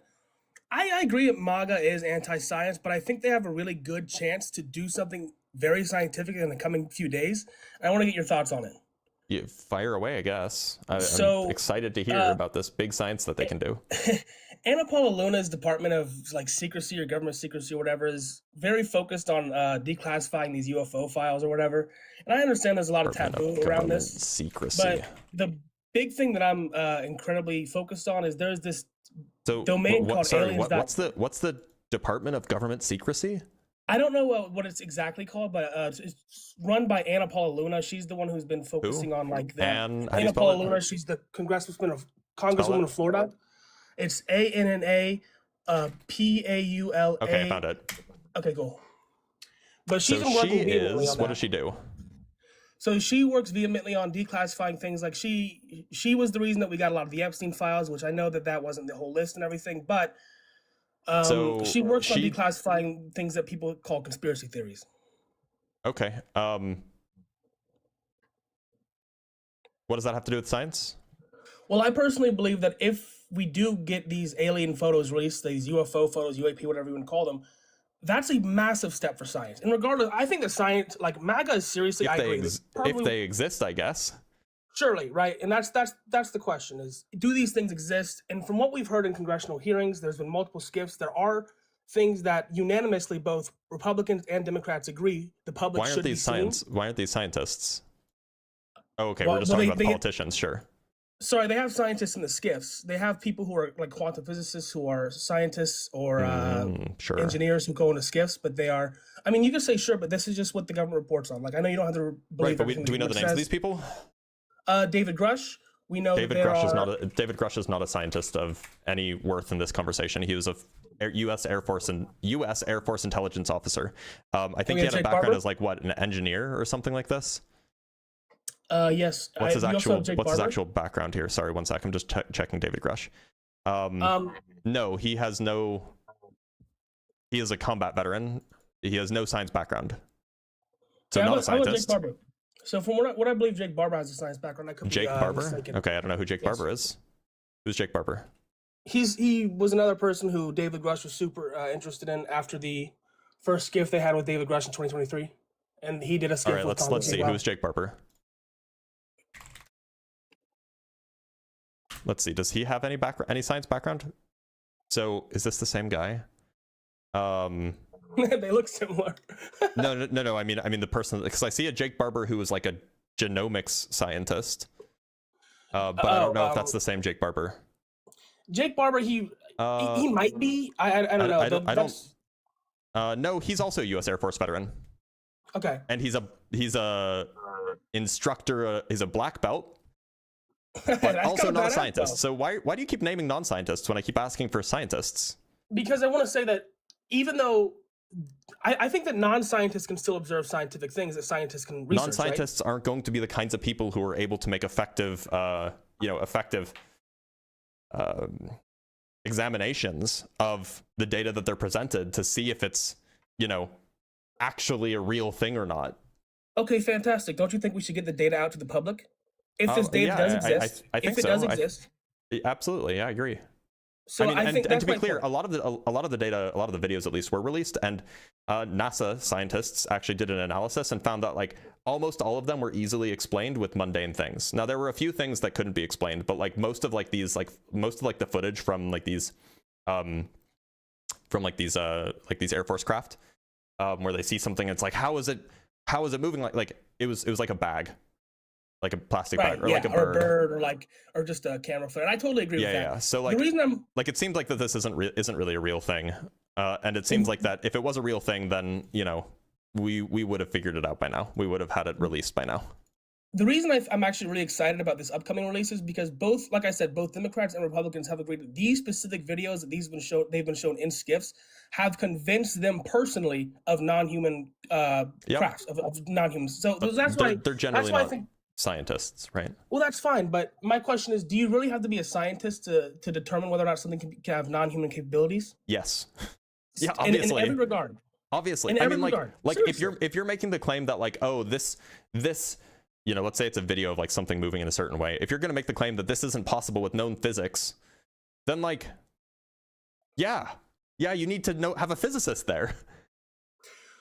Sir, I hear you. Obviously, I think that there are very difficult concepts to understand as people who aren't in your field. But for example, a transmedium craft, we see something go from flying in the sky to directly in the ocean with very minimal splash and very minimal, it doesn't move at all. That doesn't align with our modern day physics. You don't have to be a rocket scientist. Wait, hold on. Don't say that unless you're a physicist.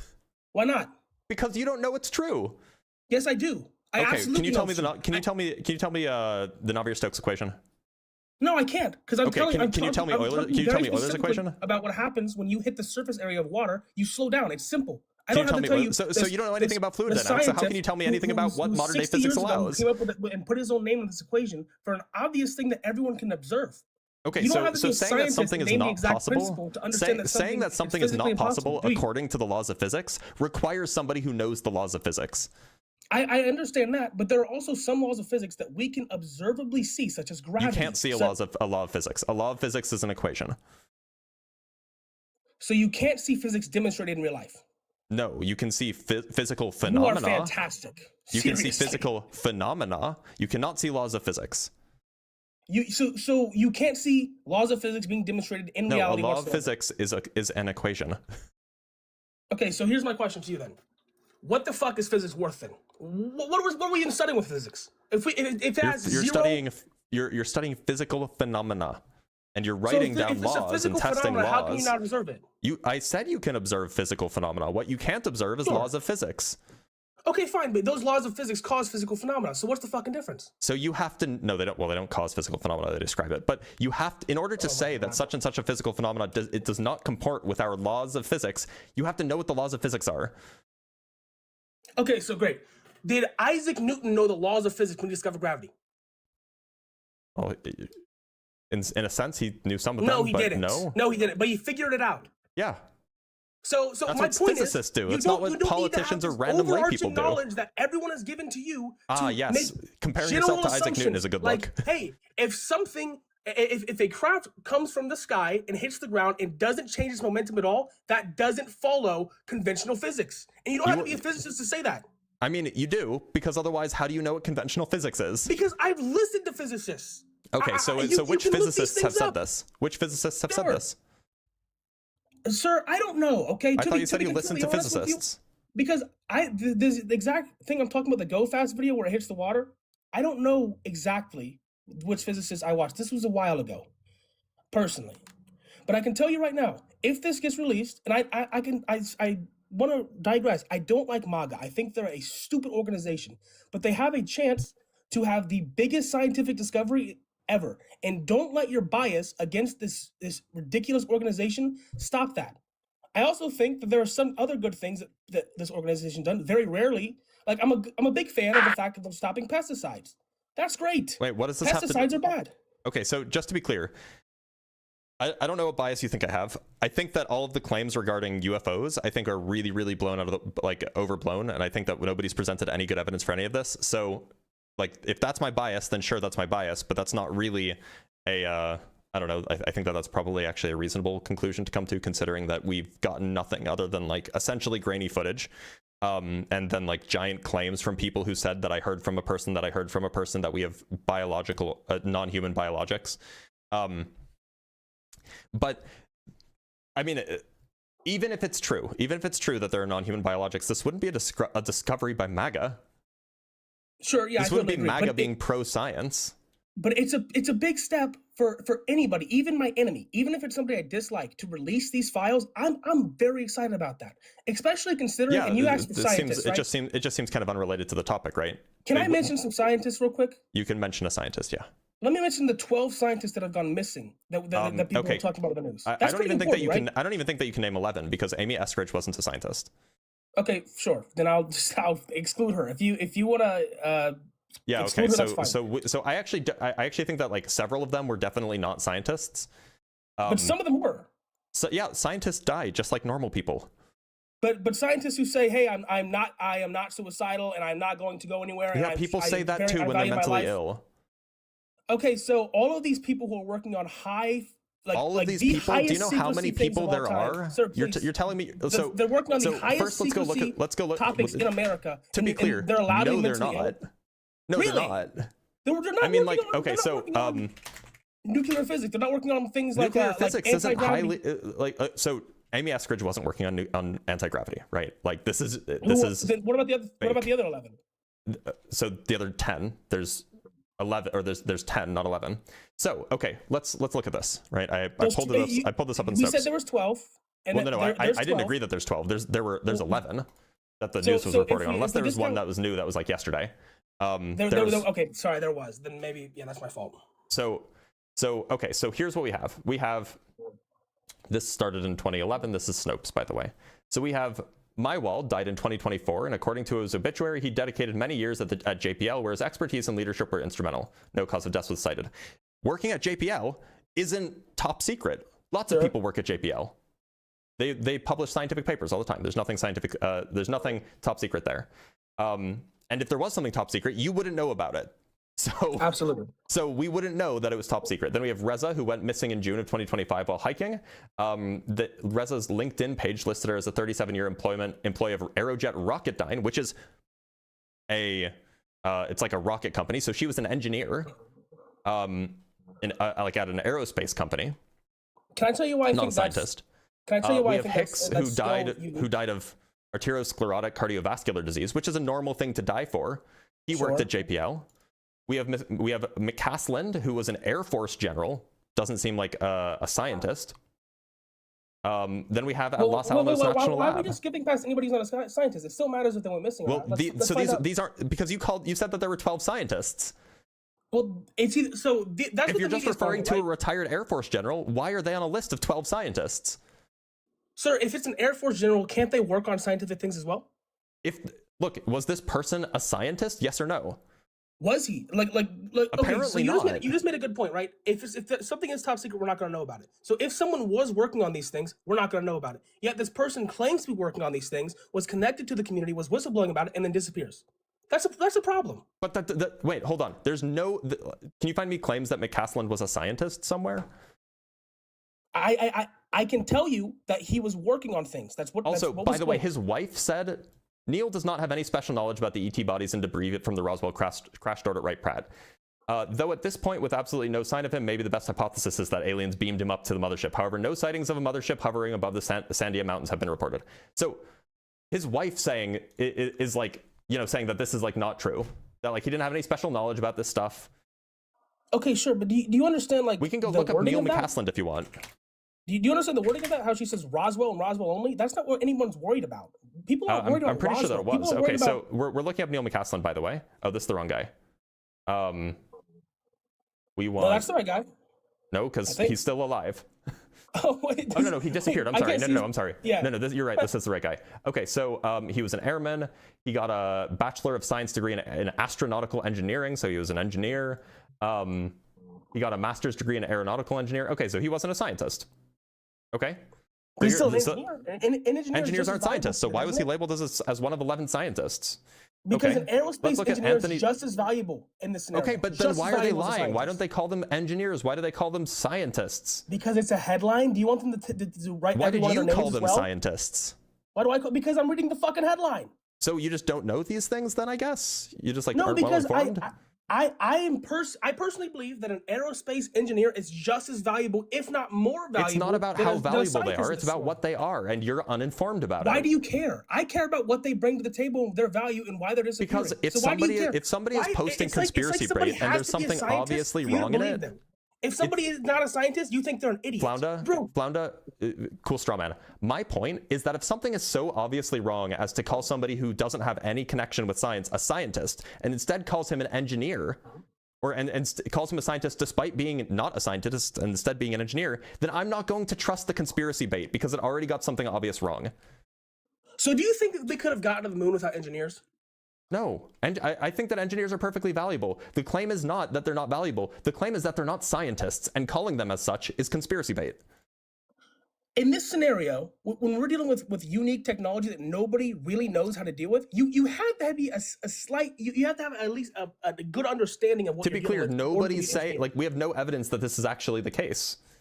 Why would we have evidence for the most top? This is like so then why do you believe it if there's no evidence? Well, first of all, to say there's no evidence, that is a fallacy. There is definitely evidence. What's the evidence of this top secret technology that nobody knows about? We've had SCIF meetings with Congress, with people. Oh, okay. So wait a minute. What's the evidence? Sorry, what's the evidence that there's this top secret technology that nobody knows about? We have had SCIF meetings with Congress. I'm asking what the evidence is of the top secret technology. I'm trying to tell you to keep fucking interrupting me. We've had SCIF meetings in which Congress has seen images that are going to be released in the next couple of weeks that they say are evidence of non-human technology. Okay, so we have claims of evidence. I haven't seen the evidence doesn't mean it's not out there. So I'm not going to be so fallacious and say just because I haven't seen the evidence doesn't mean it doesn't exist. So what you're telling me is that we have claims of evidence. That's right. We have claims of evidence. Are claims of evidence until those claims are disputed, and it's not only just claims. I'm sorry. Are claims of evidence those who have been lost? We have people who have lost their family members in service. Oh, by the way, we should keep reading. They're never told how. That's an absolute case. So we have Melissa Cassius, who worked at Los Alamos National Lab, but she was she served an administrative role. She wasn't a scientist. She was an administrative assistant at Los Alamos. So she wasn't a scientist. Why is she on this list? She works at Los Alamos. Los Alamos. She was a secretary. Regardless, Los Alamos is one of the most talked about facilities in this thing. Yeah, she was a secretary. Do I think it's fallacious to include her in the scientist list? Of course I do. But okay, Amy Eskridge wasn't a scientist, by the way. I actually am going to be posting. Very obviously related to this topic. I don't care. But she wasn't a scientist, and she actually she's presented this topic. She was very obviously talking to people with she's presented no evidence that she's worked in this topic. And if she wasn't a scientist, that doesn't really matter much. She's presented no. She's by the way, I care just what be clear. they know. Okay, so just to be clear, I'm posting a video about Amy Eskridge tomorrow, which is why I know this. Awesome. She has no scientific credentials. She was apparently in a graduate program when she died. She has no publications, no scientific publications of any kind. She has no patents to her name. She has no postgraduate employment at any of these facilities, at any top secret facilities, or at any national labs, or at any of these, like, you know, missile whatever. She has none of that. She started her own company called the Institute for Exotic Science, which conducted no research. So she was, and I don't want to diagnose her because I'm not like that kind of doctor, but I wouldn't be surprised if she was paranoid. I mean, I've watched videos from her. I've seen text messages from her, and it looks paranoid. And it seems like she fell down a kind of Nikola Tesla style conspiracy theory, where she thinks that there's hidden science where there is none. That would be my most objective evaluation of what was going on with her life. And then she killed herself because, well, I mean, apparently she had severe chronic pain, and it also looks like she was having some potentially some delusions near the end of her life. So this, like, it's sad, but she wasn't involved with any of this. I understand what you're saying about Amy Eskridge, right? I actually kind of agree. I think Amy Eskridge is one of those cases in which we have to look at this and analyze it from not just the perspective of, oh, this could be some whistleblower who saw something. No, it could also be someone who sort of went down the deep end. And I think that's totally possible, and I'm not trying to discount that. But what I will say is, I think that due to just the insane... The topic at hand is there is a a branch of the government that kind of branched outside of our own government and has been doing illegal... What's the branch of the government that's doing this? So to be honest, they call them like the legacy program or whatever. We don't really know. That's the Who problem. calls them this? How do you know that this exists? Huh? You don't think this? Look up the legacy program. Just look it up. By the way, I'm just looking up Steven Garcia, who I guess was a contract employee at the Kansas City National Security Campus. Why is he on here? I don't know, but he wasn't a scientist. It doesn't look like. We also have Jason Thomas, who he was the assistant director of chemical biology at Novartis, which is a pharmaceutical company, at least according to NBC News, but that's not been confirmed. Apparently, it's not known whether Novartis had any potential connection to NASA or the other places of employment. Nuno Loureiro, who was a professor of physics and professor of nuclear science, was killed by a gunshot wound last year. Tragic. No, this one's really weird. No, this one is, I've looked into this one. This Claudio guy has a problem because he decided to just start targeting people. So this was just a tragedy. Like, there's no reason to think that this was like some conspiracy. Well, yeah, Claudio he shot up Brown University 2 days earlier. Right, but Brown University where someone else was speaking in this. And I watched a video like 2 weeks ago, so maybe this could be a bit misconstrued. But in Brown University, I'm pretty sure he was targeting somebody who was also connected to this topic. And it was in his in his writing or whatever. 2 students were killed and 9 were wounded in the shooting at Brown in Providence, Rhode Island. And then a professor was killed later. So it like it's I don't know. Do we actually have any details on like why? I may have seen a video, but this could be I don't think that scenario. So I don't want to disrespect or any of the victims there, obviously. But like I'm just checking. This doesn't seem like this seems like an unrelated shooting. And then we have finally we have Carl Grilmer, who was an astrophysicist, was killed in his home and a suspect was arrested. News reports said police didn't believe the perpetrator and victim knew each other. Caltech posted a memorial verifying his employment and his work with NASA, including receiving this exceptional scientific achievement medal. So he was a scientist who was killed, but it doesn't seem like we have any reason to think that he was working on top secret stuff. He was working at a public university. Well, it's like you said, sir. If anyone was working on top secret things, how the hell do we know about it, right? Right. So it seems like we have 2 examples of like actual scientists that were actually killed by people, and then the rest are like, we have like maybe 2 other scientists. One of them died of this. I personally believe arteriosclerotic cardiovascular disease. We're not talking about whether it's valuable. We're talking about whether or not they're a scientist, because they're being pushed as like these nuclear scientists, where I guess we have 1 nuclear scientist who was killed, maybe. So I could get why that's annoying that it's being pushed this way, but sir, my point is, it's not about how they're being pushed. I care about like if they're being killed in relation to this. Look, but the thing is scientists die just like normal people. Yeah, but they don't get assassinated. Normal people don't get assassinated in their homes. We have an example. We have a case of exactly 1 guy who was killed in his home. Give me 1 second. I'm not sure if this new. I'm sorry, 2 guys, but the Nuno Loureiro, who was killed in his home, was killed by the same guy who shot up Brown University. So that was probably motivated by something else. Probably not motivated by some like, wanted to go take out the people who were going to whistleblower. Like we can probably expect that the motivation for killing this professor by the guy who shot up Brown was probably motivated for the same reason. So this new individual, and this is going to sound hilarious, because I see this guy on like Ancient Aliens and stuff, right? I don't know whether or not he is obviously a credential. I think he's an author or whatever. But he's another individual who is very influential in the UFO world, UAP stuff. I'm looking him up right now. Ancient Aliens, Star, Dead. David Wilcock. And I'm going to look up what his... I'm pretty sure he's just an author. I have no idea what he actually does. But yeah, he's just an American he was an writer. author. Yeah. And a YouTuber. But regardless, this one is really another crazy case. And it could be described in the same way that you're saying as like a manic episode. But this is a guy who literally the day before went on and said... and started whistleblowing stuff and talking about the things he knows and says, hey guys, I'm not suicidal. I've been getting threats and something bad is going to happen to me potentially. Please be on the lookout. And the next day he dies. So according to his family, Wilcox suffered a long period of depression and in later life encountered significant financial troubles.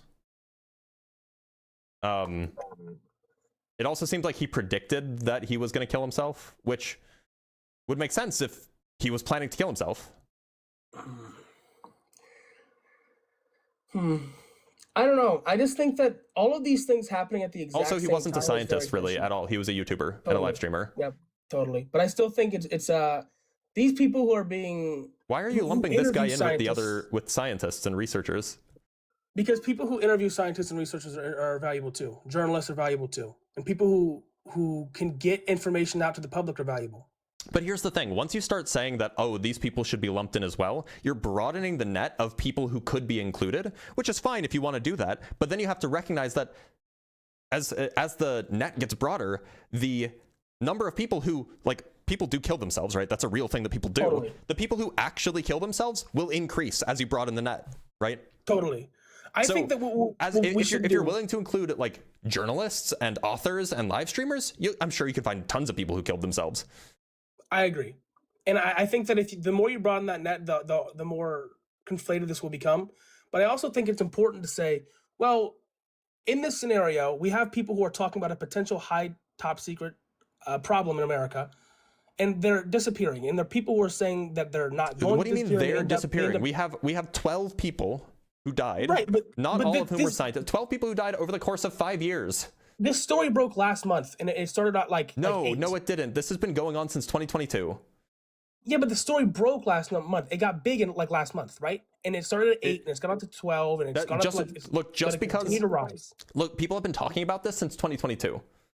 I agree, but it wasn't in mainstream news till now. Okay, why do you think that it's in mainstream news? Why do you think that it's in mainstream news? Because personally, I believe it's becoming unavoidable.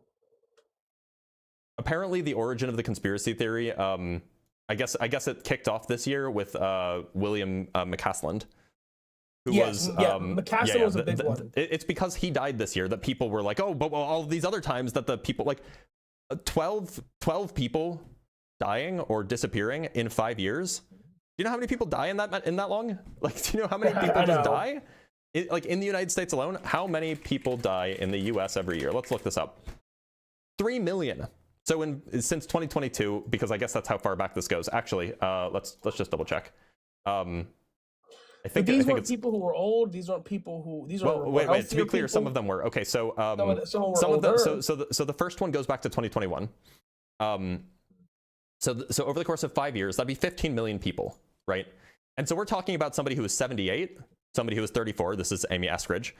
Someone who is 59. Someone who is 61, somebody who is 78, someone who is 60, 53, 29, 47, 45, 47, 67, 68. So at least half of these people are above retirement age. Okay. And like Joshua LeBlanc, who's on, I'm on the Wikipedia page for the missing scientist conspiracy theory, which is what we're talking about here. Joshua LeBlanc, he died in an automobile crash. He crashed his car, right? So like, I don't know, man. Lots of people die. Lots of people crash their car. Oh, he left. Sure. No, he's still here. Lots of people crash their cars. Lots of people kill themselves. Lots of people die of arteriosclerotic, hypervascular, whatever. 12 out of 15 million people, some of them are going to be scientists.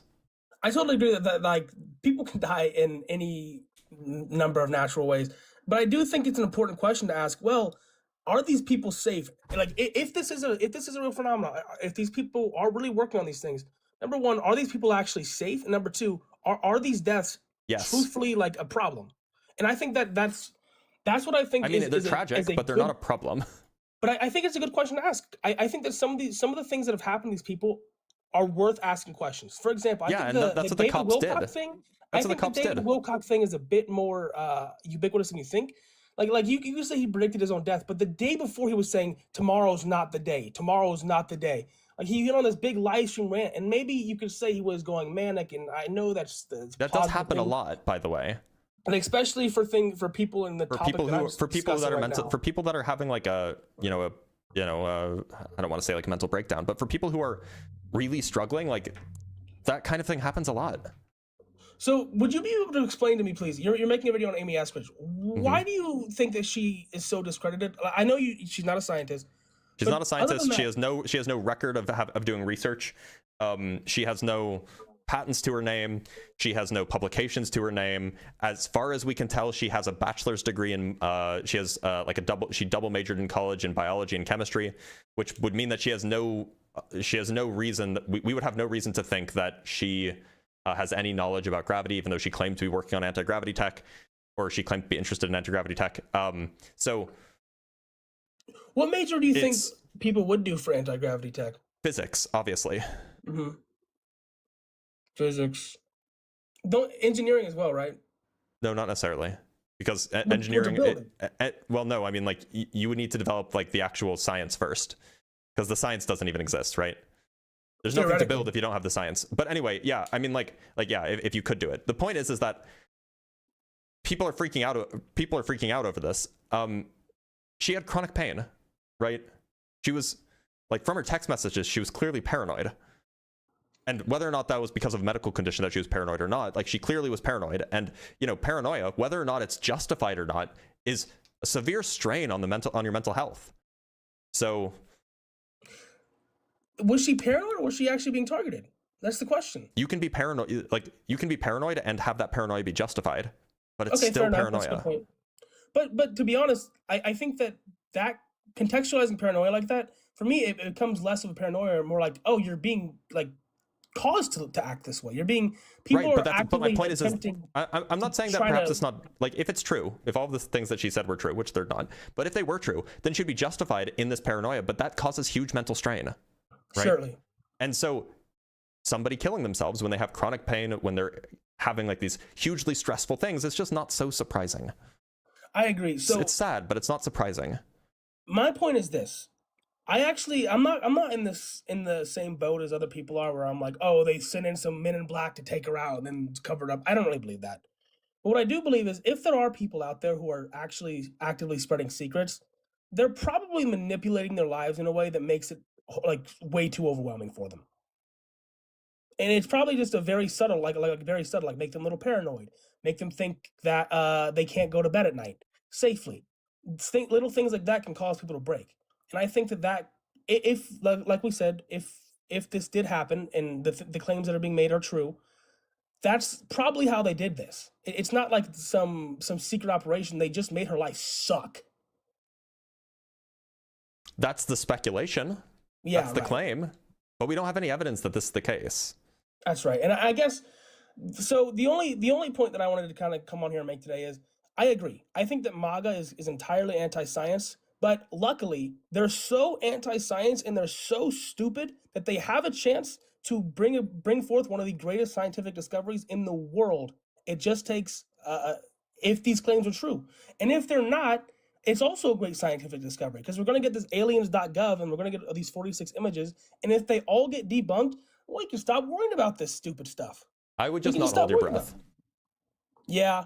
Well, like I said, if it does come out, please don't look at it with a biased lens. Try to look at it in like a way of like, well, this could be real. And I really, so the reason I care about it so much is I saw something personally that really blew my socks off a couple years ago. And I'm like, there's no way that could have been freaking human. Look, it seems like that we're at a natural stopping point. So Big Flound, I'm going to let you go, but thank you for being here. Yep, of course. Thank you. Yep. Thank you. Oh, I cut him off early. I'm sorry, but thank you for being here. What a world we live in, y'all.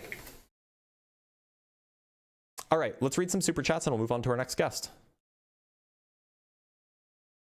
From Tim Bimbadil with the $2. Absolutely love this topic. So important. I agree. We definitely weren't talking about it just now, but from Furtive Patel with the $5, they always get so mad when confronted with the reality that they've not actually done the work to be able to join the conversation. Look, I just don't like when people say things about physics when they just don't know things about physics. It bothers me. It's a pet peeve.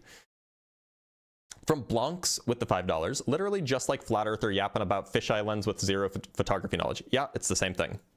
From Game Master Flash with the $5, can we get the equation from the caller on the go fast hits the water thing? So I did find the thing that he was referring to. It's this one that I think that we've all seen. It's just this. It's quite short. Sorry, let me pull up the move this over here. It's this guy. So we have a thing that is being tracked. See it? They're trying to track this thing. They're having a hard time tracking it. Now they're tracking it. It's this. This is the entire, so there's like a blob. I don't see it hitting the water, but this is what we got.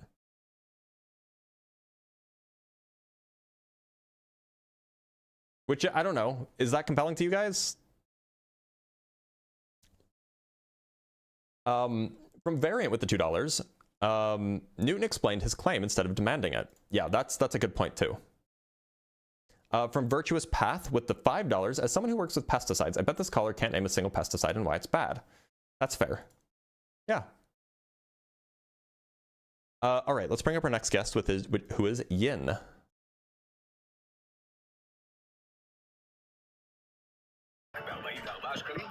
Yin, how's it going? Good. I actually wanted to ask you a question as a physicist, but I'm not sure if it's... No, it probably won't. Ask a Physicist Day is Tuesdays and Wednesdays. Cool. See you then. All right, take care. Bye. Hank Reed did do a good debunk of that video. I've seen that. All right, let's talk to Jeremy. Jeremy, how's it going? It's going well, Blitz. How are you? I'm doing okay. Jeremy, have we spoken before? I feel like we probably have. No, we didn't. I just watched your streams. Oh, okay. Sorry. Well, Jeremy, would you call yourself MAGA? No, I would not. I am very, very much leftist. So, yeah, I joined my mistake. Okay. Well, thanks for being here, Jeremy. Have a good one. No problem. Love you, Blitz. Have you ever met somebody who, just by the way that they carry themselves, the way that they talk, it's just like, you can just tell that they're like a warm person? Because that's the vibe I just got. So kudos to you, Jeremy. All right, let's talk to Imperial, who I think I've spoken with before. Maybe I'm just delusional. Awesome, Imperial, have we spoken before, Imperial? Yeah, we have. We've spoken, like, I think a couple days ago. On this topic? No, about the church being, I believe it was anti-science. Your church was Okay, yeah, anti-science. sure. Okay, sure. Then I'm happy to talk to you on this topic if you'd like. Yeah. Are you extending, just for clarification, are you like pushing this towards just MAGA in general, or are you extending this, like, are you just saying that as like a broader term for like nationalists in general? I'm just curious. So I'm referring to the ideological movement that is headed by Donald Trump and about 80% of Republicans adhere to. Okay, so more like the Republican movement, not as much as like nationalist movements. Well, I mean, there's probably a big chunk of overlap. I don't know. Would you consider yourself MAGA? No, I wouldn't consider myself MAGA, but then again, I'm also Canadian, so. Oh, okay, that's fair. Yeah, I mean, so no, I'm specifically referring to like the American MAGA movement that's headed by Donald Trump and, you know, run by or enjoined by much of the Republican Congress and imparted by 80% or so of Republicans. So, okay. Do you mind if I just ask, like, can you like elaborate on like why do you think MAGA is anti-science? I'm not pushing against it. I'm just curious. Yeah. So I basically have two criteria that I'm looking for here. The first is that if the movement rejects or systematically rejects or delegitimizes scientific consensus across multiple different fields, and if it seeks to undermine or delegitimize the institutions and procedures that we use to produce that scientific knowledge, I would say that then a political movement could be reasonably called anti-science. Okay. Do you mind if I ask what MAGA has done to push against scientific consensus? Yeah, I mean, so the best piece of evidence for this is you can go look at polling data amongst people who self-identify as MAGA, and you will find that across any set of politically inconvenient scientific results, they are less likely to accept the scientific consensus. So we can look at climate change, we can look at any sort of psychological data, we can look at medical data, specifically regarding vaccines, we can look at things about evolution, we can look at things about like neurobiology. Generally, if there's a politically inconvenient scientific result, they will tend to reject it. Okay. And there's another branch, which is kind of coming from the top down rather than from the bottom up. You can go look at the people like RFK saying that, actually Donald Trump said that acetaminophen causes Tylenol, whereas that is the opposite of the scientific consensus. Tylenol is actually recommended for pregnant people when they have a fever, because fevers do indeed cause, can cause neurological disorders, neurological differences, and so on in pregnancy. So that would be an example of rejecting the scientific consensus there. And there, in 2016, 2015, Donald Trump called climate change a hoax, which would be an example of rejecting the scientific consensus. So it happens in both cases, both from the bottom up and top down. What do you think about people who claim that climate change is not like... Sorry, I said causes Tylenol. I definitely meant causes autism, not causes Tylenol. My bad. Causes Tylenol. Autism causes Tylenol. Yep, you got it here. Yeah. But what would you say to someone who would push back, not on like the fact that climate, like, because I do believe that climate change does exist, but I don't think it is like progress. It is like related to humans entirely. I think there's like multiple factors. You would just be flying in the face of the scientific consensus. The scientific consensus is something like 80-ish% of the climate forcing that we're seeing is directly caused by humans. Okay. What would you say to like someone who would push back on it and claim that like, I don't know if you remember or not remember, sorry, you're not that old, but during like the medieval period, we had like a mini ice age that was happening within within Europe. This is also around after the Black Plague that existed, which, you could claim that it would have affected, that the human population would have affected the like climate or anything, but the population dropped by like 1/3 in Europe, and Asia had completely collapsed as well. And still we saw like a huge, like not a huge, like a mini ice age that appeared. I believe that the degrees dropped by like 5 degrees. Yep, I know what you're referring to.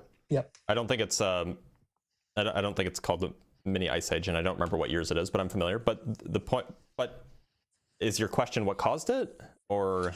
Yeah, because I mean, like, if we're looking at like at global warming, for example, and as we're looking at it as like purely by human design, we also see like huge dramatic. I mean, comparatively, like compared to like the last like 5 billion years, this is like a dramatic decrease in the temperature on the Earth. That was not. Yeah, we are technically still in an ice age. Yeah. Yeah. So I'm just trying to like understand, because purely for me, I believe that like it's a mixture of both. I think, and I look at like, for example, what happened after the bubonic plague with the temperatures dropping radically. So it's not clear that humans caused the Little Ice Age. No. That's what I'm trying to actually push back on. Right. Humans. But so if you go look at the Little Ice Age, for example, and you go look at the CO2 in the atmosphere, what you'll find is that the CO2 dipped after the temperature started dipping. So the CO2 lagged behind the temperature changes. Whereas what we're seeing today is the temperature is lagging behind the CO2. Okay, so this is a different phenomenon. Oh, in this okay. case, So you would the say it's a CO2 is different... causing the change in temperature rather than the change in temperature causing the change in CO2. Oh, okay. All right. Okay, well, maybe I was just a little mixed up there. I was just a little bit confused, I guess. But other than that, I don't really push back on anything else. I do believe I do believe in like climate change and such. Maybe I was just like more on the offset, like in the middle, where I do believe that there is like multiple factors. I like to usually look at like past events and try to like comparative rather than trying to like look at it as an isolated thing. But yeah, maybe I'm wrong there as well. Okay. So well, Imperial, I'm going to let you go because we don't have a lot to disagree on. But thanks for being here. Oh, no worries. All right, let's talk to Ash Harrimore.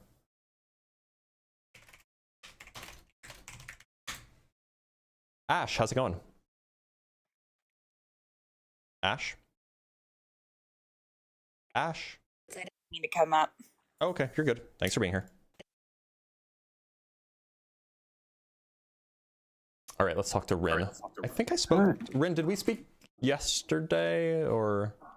Possibly, I don't. Did we speak recently? I feel like we did, but maybe not. Rin, are you MAGA? I am. Okay. Do you mind if I ask you just a few quick questions before we jump into the meat? Yeah, go ahead. So, first, would you say that, first question, do you think that climate change is happening? And if yes, would you say that humans are the main cause? Yeah. Yeah. Okay. Yeah. Would you say that the vaccines that we typically administer to children are generally safe and effective?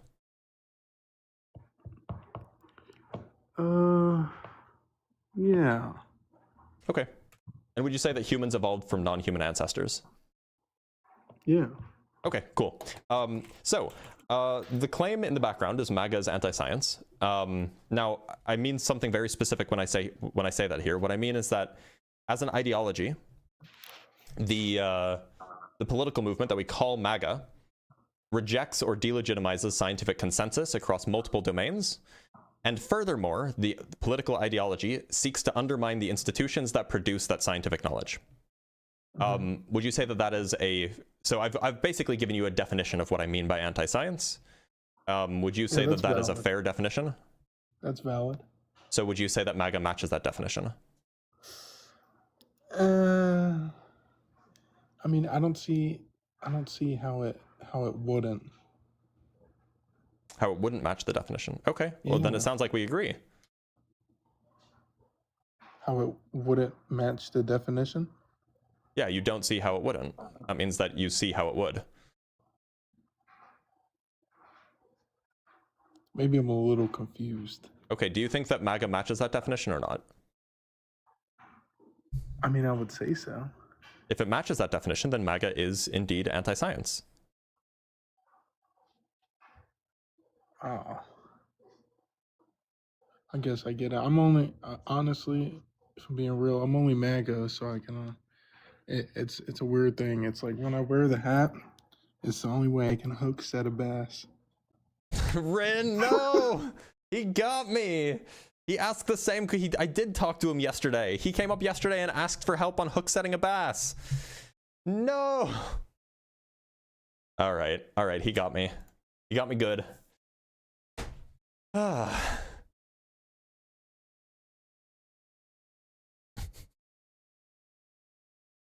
setup there, that was a good troll. I got yeah, that's funny, I got catfished. From Joshua Everett with $5, happy International Give a Physicist $5 Day. Yeah, if you guys didn't know, today is International Give a Physicist $5 Day. So if you guys want to participate, that is what today is. Today is that day. Just saying.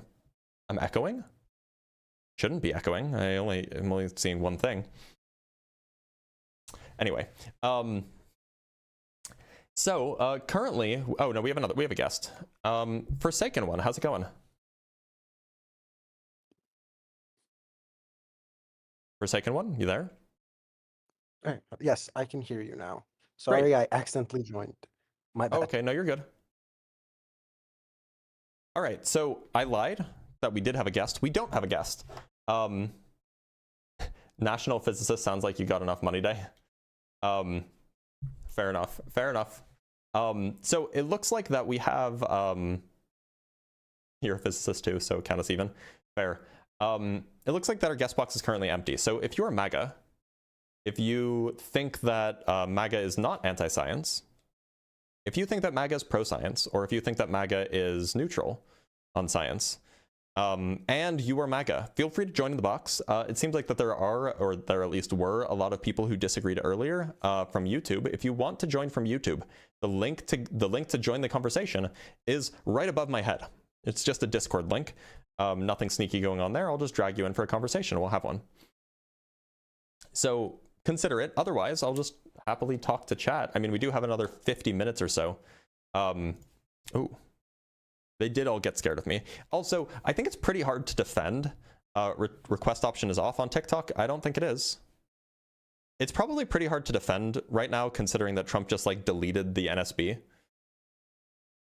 Yeah, no, it's not off. I can definitely, the invite button's not off. I mean, like, the thing is deleting the NSB is really, really rough. Because there was no reason provided. They were just fired effective immediately. So, from Adam Hurst with the $15, have 3 5s. I will, thank you.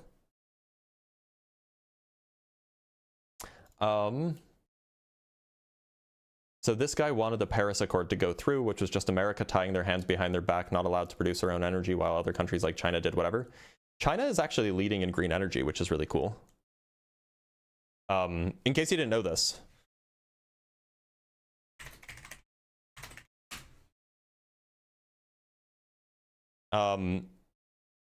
So if we look at, I'm actually curious what the green energy per capita is. I mean, they have a huge population, so they're going to produce a lot of energy, but I'm going to look up US green energy production per capita. So I guess okay, so in 2022, the United States generated approximately 2,159 kilowatt hours of renewable electricity per capita. While the US is one of the world's largest producers of renewable energy in absolute terms, its per capita ranking often places it outside the top 20 globally when compared to smaller, highly renewable reliant nations like Iceland or Norway. We can go look up just renewables across the world, but yeah, I mean, so and apparently I'm wrong, as China does produce more green energy than the US does, but it has lower per capita because it has such an enormous population. So I was definitely wrong about that. From Variant with the $2, but what are your tips to hook bass? I have no tips. I know nothing about bass. We can go look, I mean, we can just go look at this together.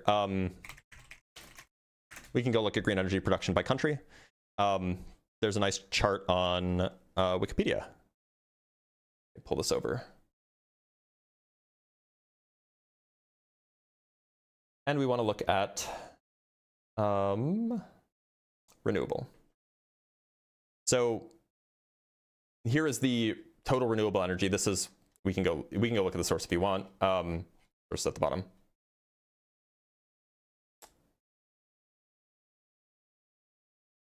The sources are here. Wikipedia is generally pretty reliable on this. So if we look, China generates more than 3 times as much renewable energy compared to the United States, at least according to 2020, at least in 2024. So to say that China can do whatever, China's just like gonna destroy, like, it's just not true. China is investing a lot of money in renewable energy, which, you know, is a good thing. They should be investing. They're a huge country. They have big responsibility for that.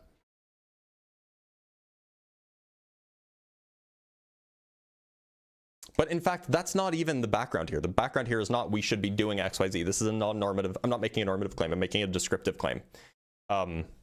So make of that what you will. Maybe all of the, you know what it probably is? All of the MAGA is probably over hanging out with Parker, which is fine. It's fine and normal for people to go hang out with Parker.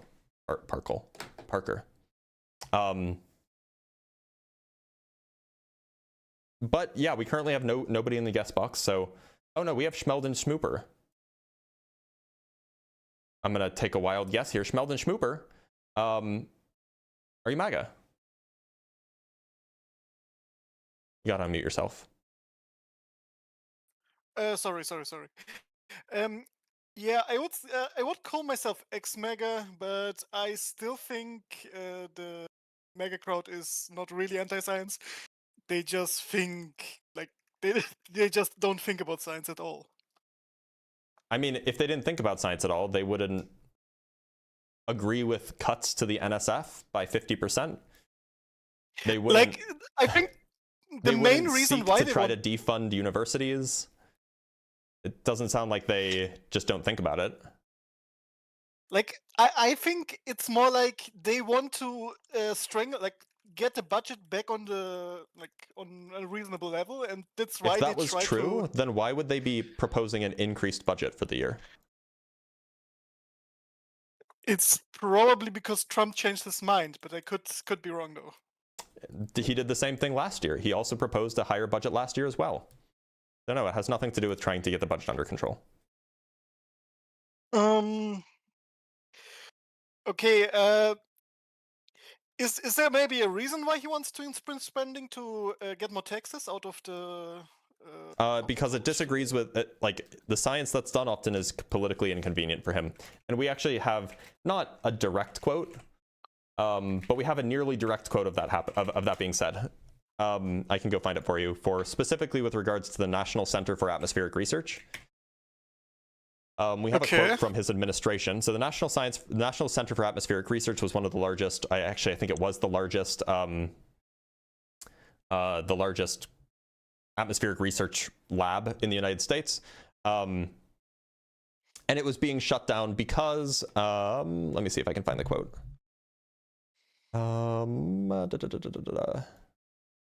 Where is the quote? It's something like, oh, no, I was thinking of a different thing, but there's a relevant quote here too, which is, it was being shut down, according to Ross Vaught, who's breaking it up, they're shutting it down because it's, quote, one of the largest sources of climate alarmism in the country. Climate alarmism being code for they're doing climate research. But there's a telescope, a satellite that I was thinking of, which is what I was talking about with the quote.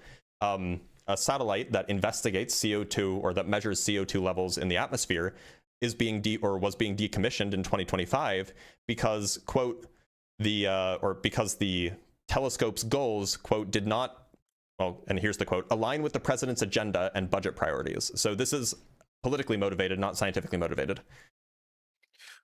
Okay, so you're saying that he just defunds them because of the climate research? Yes. Yeah, I could agree with that. And that's anti-science. That's not just not caring about science, that's anti-science. It's hard to say, like... it's easy to say, just say MAGA is anti-science. Easy.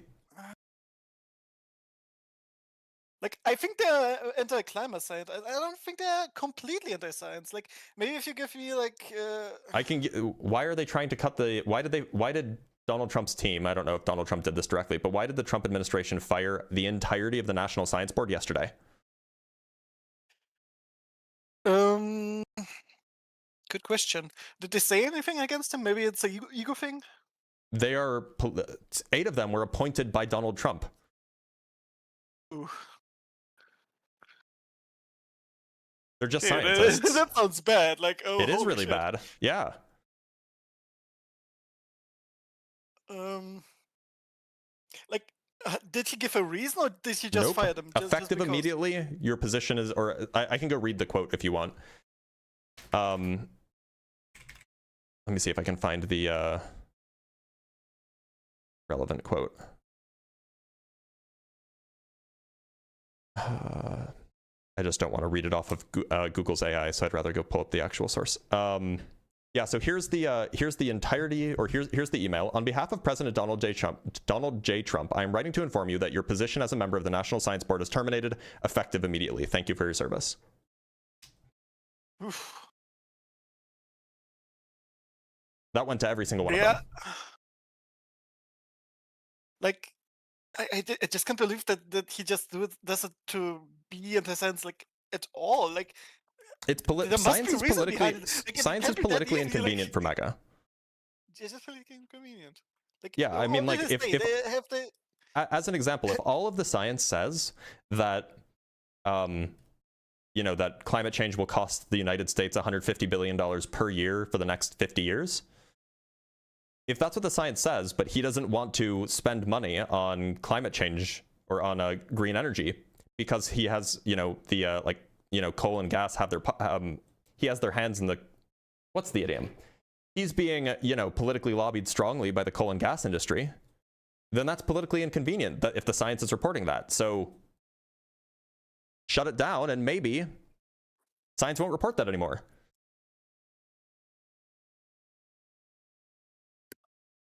Yeah, I guess you have a point. Yeah, if he just deleted the whole sector just for political, probably. Okay, yeah, you have a point. All like, right, well, Schmeldor, I'm gonna let you go. The only thing I can, like, the Oh, only thing I can say is maybe he did it for political reasons. Maybe there's something I don't see. Like, political reasons would be bad. You shouldn't be shutting down scientific research for political reasons. Yeah, to be fair, that's the whole Trump platform. Yeah. Like. All right, Schmeldor, I'm gonna let you go, but thanks for being here. Okay, have a nice day. The true MAGAs are not showing up because they know it's indefensible. Indefensible. It's unfortunate, but it is indefensible. All right, from Simeon Urchin, we have $10, which is very much appreciated. China is also beating us in the green energy market too. They've monopolized many of the supply chains and are funding across Asia and Africa. I also think their fusion research is also beating us. Yeah, they are, because, I mean, it's Trump's fault, right? Trump could have made it so that, you know, Trump was president for 4 years, and from 2016 to 2020, or from 2017 to 2021. He's been president now for over a year. He could have dumped so much money into, say, fusion research, for example, right? Like, if he just decided not to do a war with Iran, we can just go look. How much money is the Iran war costing us? Let's find out. The US war in Iran has cost $25 billion so far. This was as of today, I guess. So if you take that $25 billion, keep in mind, that is 2.5 times the entire National Science Foundation research, or funding, rather. The entire National Science Foundation budget is 2.5 times that. Just if you took that $25 billion and you put it at fusion researchers, gave it to nuclear physicists, we would probably be doing better than we're doing, right? So it's just kind of crazy. I know it's from the defense budget. He requested a larger defense budget. I know he didn't have to request a larger defense budget. He could have requested a larger science budget.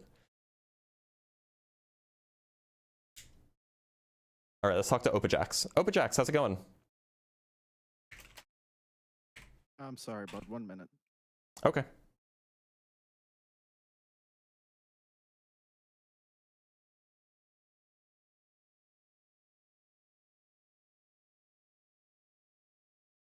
Oh, all right. Hi, how are you? I'm doing all right. Opajax, are you MAGA? For the most part, yeah. Okay, your microphone is really quiet. Are you able to get a little bit louder if you can? Yeah, I can. Okay, great. Is that any better? Yeah, that's much better. Thank you so much. I do have a few questions, if you don't mind me asking. First, what part of the world are you from? I'm from New York City. Okay. Just curious. So, let me just pull up something really quick. So, Opajax, you say that you're MAGA? That's yes, fair self-affiliation? That's the party I vote for, yeah. Okay. And the remaining questions, you can, like, we don't need to elaborate. I just want to get it. It's just for my own edification. Would you say that climate change is real? And if so, do you think that humans are the main cause? Climate change is real. However, I don't think that we have enough data to prove that humans are the sole cause. Well, I said main cause, not the sole cause. Well, all right. So I don't believe that we are the main cause. Okay. I believe we contribute. But so do you think that the vaccines that we typically administer to children are generally safe and effective? they're generally safe and effective for the majority of people. However, I don't believe that that's where the science should stop. Okay. Okay. And do you think that humans evolved from non-human ancestors? Absolutely. Okay, cool. This just, for my own edification, we can talk about those if you want. We don't have to. So my claim here is that MAGA is anti-science. And what I mean by that is that kind of two things. First of all, we're talking about the ideology here. We're not talking about individual people. We're talking about like this kind of vague ideology that, say, 80% of Republicans would align themselves with, that Trump is the head of. I think you probably know what I'm talking about. And so I would say that a political movement is anti-science if it satisfies two criteria. First, if it systematically rejects or delegitimizes scientific consensus across multiple different domains. And second, if it systematically undermines the institutions that produce our scientific knowledge. Okay. If a political movement matches both those criteria, I think it's fair to call it anti-science. What do you think? For the most part, yeah, I'd have to agree with you. Okay. Yeah. And so I think that we could probably reasonably show that the MAGA movement does both of those things. So would you say that would you agree, or do you think that MAGA is pro-science, or maybe it's neutral? I think you would have to expand on that. I think it's more neutral than anti-science, but I definitely don't think it's full-on pro-science. If that makes any sense. I don't know if I'm more than that, right? Would you call it neutral to fire the entirety of the National Science Board? It depends. What does it depend on? What was the underlining reasons? There was no reason given. There has to be. There was no reason given. All of the members of the National Science Board 4 days ago were sent an email. I think this was on Friday. They were sent an email that said, effective immediately, your position has been terminated. And that was it. By order. Yeah, it was by the order of Donald Trump. Yeah. I can go read up I can go pull up the email again if you want.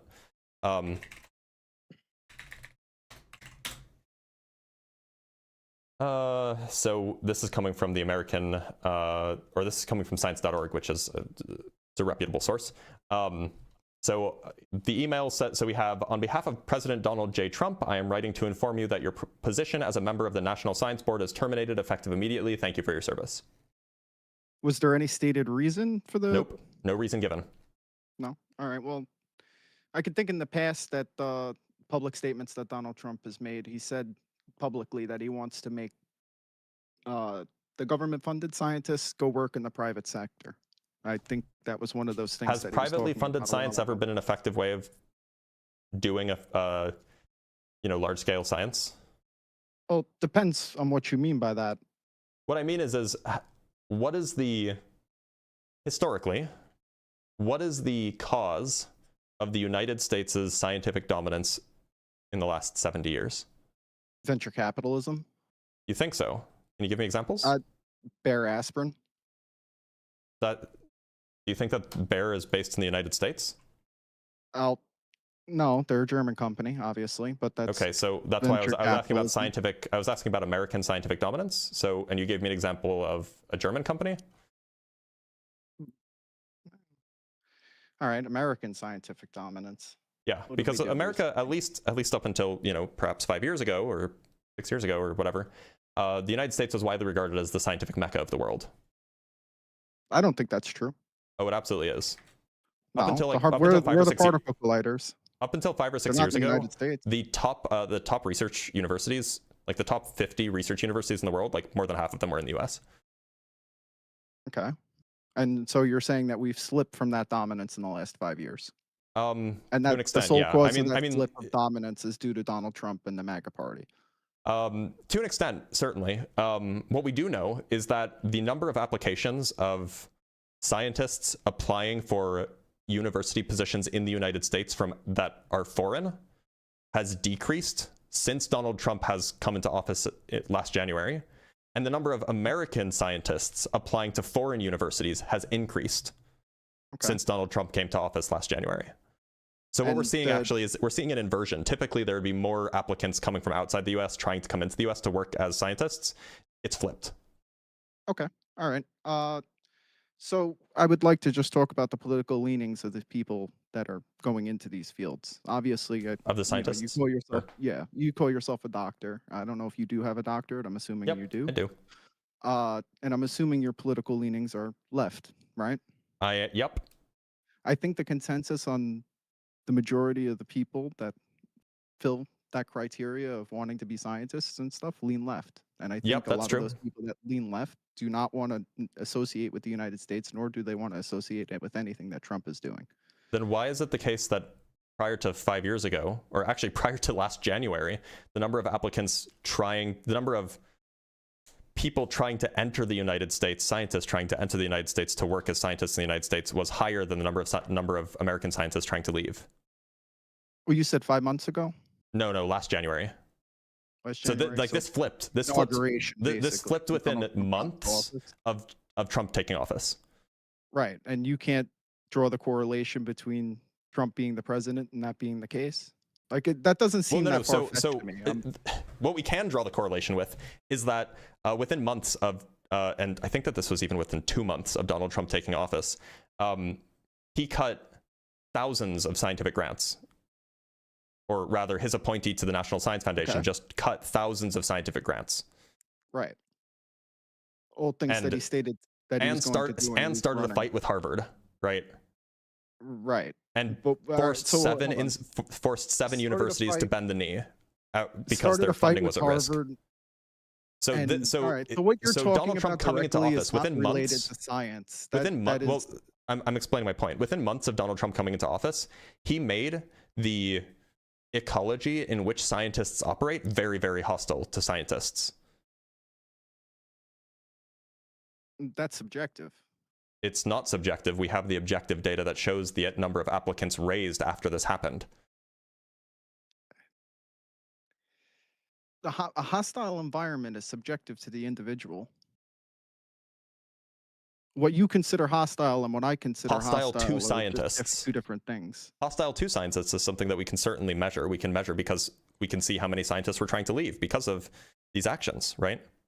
Right, and that has nothing to do with their political leanings and disdain for Donald Trump. Generally not, no. Because this didn't happen under Trump 2017 to 2020.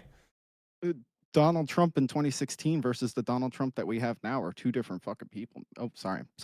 You're allowed to swear, it's fine. But if this was just due to political leanings, people on the left were still opposed to Donald Trump in 2017, in 2018, 2019. Well, I think in the last few years, it's become a lot more vitriolic, don't you think? I mean, that seems subjective. No, in the last year, he's had 3 assassination attempts. And in his first presidency, there wasn't a single. Arguably, sure. Do you think that any of those were academics? It doesn't matter whether or not they're academics. So then how does this correlate with academics? With scientists? It shows you the social climate of the country. So like I said before, like the people that are educated often lean leftist. So yeah, they do. Why? Well, no, they lean, by the way, they lean liberal. Like they're like left of center, not like leftists, but okay. I think for the most part, people are liberal, but that's just subject bias, but that's besides the point. But this is to say, anyway, we can look at the actions that the Trump administration has taken in the last year and a half, and we can see that he has systematically undermined our scientific institutions. Do you think that that's false? I can give you examples if you don't like it. I don't think it's false, and I think it's exactly what he campaigned on. Okay, well, he campaigned on undermining our scientific institutions? Yes. I don't know if you were listening, but okay, so you agree that MAGA is anti-science? It's not only, it's anti-bad science. Who's the arbiter of good science? Consensus. Consensus amongst who? No one individual can say that they are the arbiter of truth. Consensus amongst whom? Scientists. Yeah, so why is it that Donald Trump fired the people who came to the science, or who, you know, were the congressionally designated people who would determine what the consensus was? This is the NSB, National Science Board. If the consensus depends on your funding, what do you think the consensus is? how does the consensus depend on funding? So there's one example I like to use for this. It's a chemical called atrazine, right? Do you know what that is? I've never heard of it. It's a pesticide. We spray it on all our root crops. Sure. All right. And it bleeds into the water table. And what independent researchers have found is that it screws with the reproductive cycles of amphibians inside of that ecosystem that it's released into. Now, the FDA says that this pesticide is 100% safe and effective to use, and has been the case for the last 30 years. Okay, so what's the data that says otherwise? What's the scientific data that says otherwise? Go ahead. Dr. Tyrone Hayes was an independent researcher at California Berkeley, and he proved that the herbicide atrazine caused reproductive harm in frogs. However, the FDA went on to discredit his research and saying that they were never able to reproduce it. So I just want to check here. So you're giving me wait a minute, I'm sorry. Actually, back up. Did you just say that nobody was able to reproduce his results? That's what the FDA said, yes. Okay, so if nobody could reproduce his results, then why should we trust them? Well, do you trust Monsanto? No, but Monsanto is also not a public organization. Right, but they depend on atrazine, right? So, like, we but understand I don't that care in about, government about what Monsanto says. I care about what interest. the scientific consensus is. Right. And here's a case where I'm saying that the scientific consensus may be wrong. How do you know it's like? On what grounds do you have for thinking that it may be wrong? One experiment conducted by one guy that was never replicated? I think it's enough to say that maybe we shouldn't be spraying this on our food. No, it's absolutely not. One experiment is never enough. No, you need you need replicability, right? That's how we do science. If you think that if you think that you should make decisions based off of a single experiment, then like you just don't know how science operates.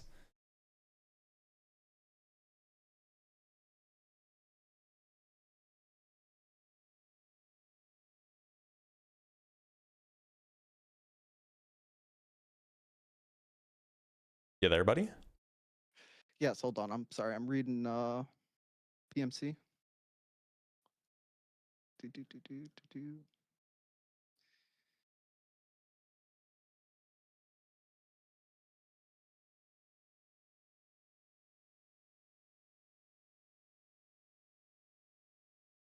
How do I send you something?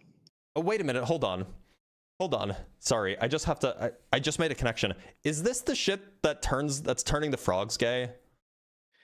That's the meme. But if you look at it just from the meme, I think you'll be disappointed because I don't think it's. I am disappointed. We're relying on one scientific study that turned the frogs gay, and now we're saying like, oh, the entire scientific consensus must be wrong. Hold on. It seems like that's all. It seems like that's what it is, right? Here you go. In your DM, I sent you a link to PMC.nih.gov. Mm-hmm. Yeah, And this is the paper. This is the paper that you're referring to from 2010 about turning the frogs gay. Results, feminization. Yeah, this is the one study, right? Let's see who conducted this study. Tyrone B. Hayes is the lead author. Yes. This is the one study. I don't know. I think he makes a valid point in saying, hey, there's something to be looked at here. You know how you here, let me ask you a question. How do you look at more scientific questions? What do you mean by that? What does it take to, you say that there's something to be looked at, right? How do you look at it? Well, I think we need more research into this to see what the hell's going on. Yeah, how do you get more research? Well, you petition for grants, but the government isn't giving out grants for this, right? Where do those grants come from? Right? Well, hold on. So this experiment predates Donald Trump. Yeah. Right? Sure. So why couldn't he get the grants then? Why Probably because it wasn't good science. I don't know, dude.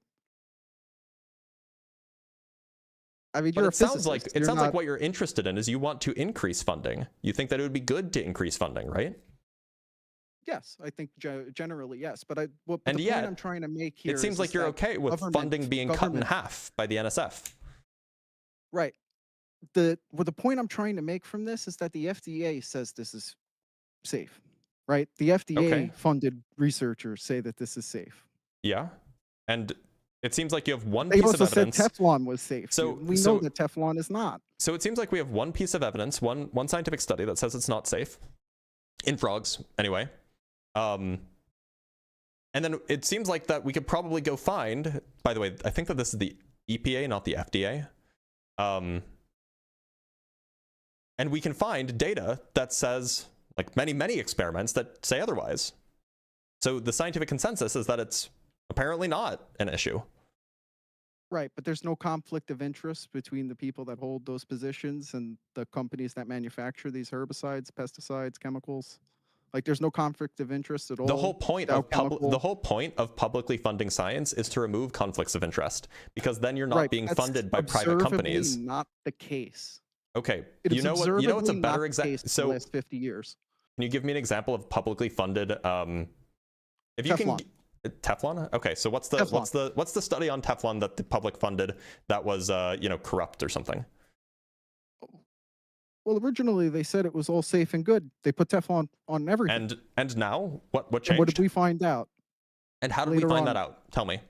After public research. Now that the government funded ones didn't, and actually I think it probably came from Europe, because the United States government doesn't do stuff like this. The United States probably government came doesn't from conduct research, period. The United States government funds research. It funds the right research. This seems like a conspiracy theory. Is there like I don't think it is. Is there some data that supports this? Most of our food is illegal in Europe. Well, that's not true. Yes, it is. We can't No, it's export not. grain to Europe. They won't take it. Is it illegal to export grain from the US to Europe? Just typing this in. It is legal to export grain from the US to Europe, though the trade is strictly regulated by EU standards for health and safety. While no blanket ban exists, many US grains face de facto restrictions due to EU laws regarding genetically modified organisms and pesticide residue limits. Exactly. So it's not illegal. Right. But we can't export the grain because it doesn't meet the criteria, right? And our government says that these amounts of pesticides and everything else that's in our food is safe. Yep. So so different. Do you trust the EU or do you trust the US? Which one? I don't trust either. I trust the scientific consensus. I trust the EU. The EU says. Why do you trust governments? Why wouldn't you? Because they're not scientists that are making scientific claims. Right, but how do you think that the EU came to these conclusions? Do you think that so scientific consensus is international. Foods aren't safe. Scientific consensus is international, and then politicians decide based on that scientific consensus. Typically, usually, when the governments are run well, based on that scientific consensus, what policies they should make, and those policies can differ even if they have the same scientific consensus. For example, let's say that there was some food additive that if ingested every day for the entirety of your life, increased your risk of cancer by 0.1%, right?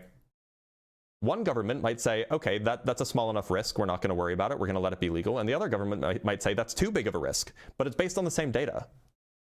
I think a great example is Prop 95. Can you address what I just California. Yeah, the great example of that is Proposition 95 in California, which requires manufacturers to label stuff that has potentially carcinogenic ingredients in it. Yeah. And so even though they can be based on the same science, they can come to different policy decisions. So that's likely all that's happening between the EU and the US. The science is the same. Science doesn't have borders. I think it's avid science denial. Sorry? And it has been the case. It's science denial and has been the case for the last 60 years. Policy decisions based on the science is not science denial. It's just a policy. Like, look, I'll give you an example of climate change, right? You could have the view that the climate is indeed changing and that indeed humans are causing climate change, and then still say, well, it's too expensive, so we're not going to do anything about it anyway. That's not science denial. That's just a policy decision. Right, but we're talking about pollutants in our environment, right? So like stuff that you eat. It's not Things like science that. denial to have a difference of policy decision. I believe it is. I What mean, how can you science are say they because denying? the What policy science are they denying? decisions that you're citing is anti-science? Is them Sorry, cutting the sorry. What funding policies for are they, this, or what science are they denying? that these pesticides are harmful for your health? Sorry, what FDA policy is making the claim that there's no harm here? Well, like they give it to you to eat, right? Yeah, you eat harmful things all the time. There is a degree of harm that we accept, that we are willing to accept, that the EU is not. Right. And why would the EU not be willing to accept that risk? They have stronger consumer protections than the US does. No, because they're more absolutely do. pro-science than the United States is. Well, I agree with that, and that's Trump's fault. But yes, but it has nothing to do with Trump because this has been the case for the last 50 it absolutely years. does. It absolutely does. I mean, like, your timeline is screwed up, dude. It's been not the case really. for I the mean, last 60. Look, I don't know what you know about science, but it just is the case that at least up until 2 years ago, really, the goal of a European scientist was to go get a job at an American university. That was like the best thing that they could do, because that was the best place to do science. I lived in Europe. I saw the change. Okay. I thought we've been over how people's political leanings will determine what they want to do in life. I lived in the Czech Republic. The Czech Republic is not famous for being particularly liberal. No, obviously not. But do you think the majority of those scientists are coming out of the Czech Republic? I don't think so. The people I was referring to were Czech people. All right. Do you think that there's absolutely no people applying for universities here? The rate went down. Right, it went down, but it's not zero. It doesn't have to go to zero to see that there's an effect. Right, and I'm trying to tell you that effect is just Donald Trump. People don't like Trump. So, I mean, you're right. People don't like. Well, actually, a big chunk of people in the Czech Republic do like Trump, but generally, you're right. People don't like Trump. But that wouldn't affect people's unwillingness to apply for jobs in a country unless they thought that they had a chance of the job not going through, right? Or that the country becomes unstable, right? That's a pretty good reason. That's a pretty good reason for smart people to leave a country. Yeah, if the country becomes unstable. I mean, that's usually the warning sign. It happens many times. Many times throughout history. Yeah, in both directions, actually. The country becomes unstable, and then scientists leave. The scientists leave, the country becomes unstable. It's usually what do you call that? A self-feeding cycle. Yeah. So why is Trump causing this? People don't like his policies on immigration and like everything else that he's doing. I could think why would scientists preferentially not like his? Why would scientists be more disposed to not liking his policies on immigration? All right, so now you're going to go into this is a little bit more of a classism discussion, but depends on what kind of work you're doing. If you're wearing a white collar, usually you don't care about immigration. If you're wearing a blue collar, most of the time you do. Okay, so you think that it's just a coincidence that Donald Trump canceled all of these scientific grants. He's started fights with universities. He has defunded he has sought to defund the NSF. He's sought to defund the research and science division of NASA. He has sought to defund the NIH. He sought to defund the CDC. You think it's just a coincidence then that all of the scientists are afraid that they're going to lose their job and are applying for jobs outside of the United States? It's just because that they don't like it. It's just because they don't like his policies on immigration. It has nothing to do with his position on science. This is what he said he was going to do. So yeah, what he said he was going to do was cut science. Like Donald Trump, yes, he did. He campaigned on this. I don't think he did. You gotta go watch. He did. Okay, can you find me a some policy claim or some campaign promise from I don't know you want his last campaign that made this claim? You know how long that this man monologues in front of a crowd? I don't have days to watch. I don't believe you because here's the thing. I remember when Donald Trump was campaigning in 2024. And if you went onto like Reddit, like r/space, you can't use Reddit. Hold on. Reddit is shut up for a second. I'm in the middle of a sentence. If you go to r/Reddit, even the liberals were like, yeah, Donald Trump is saying that we're gonna like NASA's gonna be like a brand new thing, and we're gonna be like funding all of this stuff, and then everybody was so disappointed when the budget proposals were presented. Of course. So why is it that the liberals? Why did the liberals think that Donald Trump would be great for NASA if he was campaigning on deleting this? If he was campaigning on defunding science? They're naive. I don't know what you want me to tell you. You're using Reddit as a case study, but there's only one type of people I'm using this as an Reddit. example of people who are obviously liberals. Like Reddit does lean left. There's only liberals on Reddit. You can't. Well, have no, I mean, that's definitely not true. But anyway, the point is I'm using Reddit as an example of a group of liberals who thought that Donald Trump was going to be good for space science. So liberals are incapable of being deceived? Apparently, that's not the case. All the liberals were. But not all of them, bro. Why Come isn't on. that? What? And by the way, you could go onto r/conservative, like in 2024, and you would see all of the threads, especially when he's talking about appointing what was his name, Jared Isaacman. All of the conservatives like, he's so great for NASA. He's so great for our scientific exploration. Yeah, everybody believed this. At least as far as NASA was concerned, everybody believed it. Everybody thought that he was going to be great for this. I'm sure. Yeah. Then. So if he promised this, why was everybody deceived? Well, yeah, I think for the most part people were, and I think most people. Okay, so wait a minute. So even though Donald Trump campaigned on being anti-science, you're saying that everybody was deceived into him being at least marginally pro-science? Okay, so let's look at this.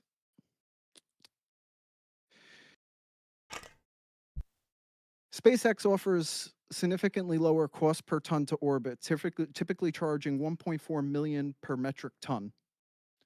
Whereas what does that have to do with cutting space research? It has nothing to do. It's cutting their launch capabilities. You know, JPL is still making rovers. They're still making probes. It's just whether or not we're going to use. So what does that have to do with Donald Trump campaigning on cutting science? No, this has to do with them cutting the NASA budget, right? So like when any but the thing is they cut the NASA science budget, not the NASA exploration budget. They actually they wanted to increase the NASA exploration budget. What does NASA science do? Earth science or geophysical science. I can pull up the thing for you. It's broken down into 4 different criteria. Or not, sorry. Here, yeah. So there's Earth science research. There's planetary science. There's astrophysics, and there's heliophysics, and also biological and physical sciences. But that's a smaller branch. So they study planets, the stars, the sun, and the Earth. Right. And so what mission has NASA pivoted to?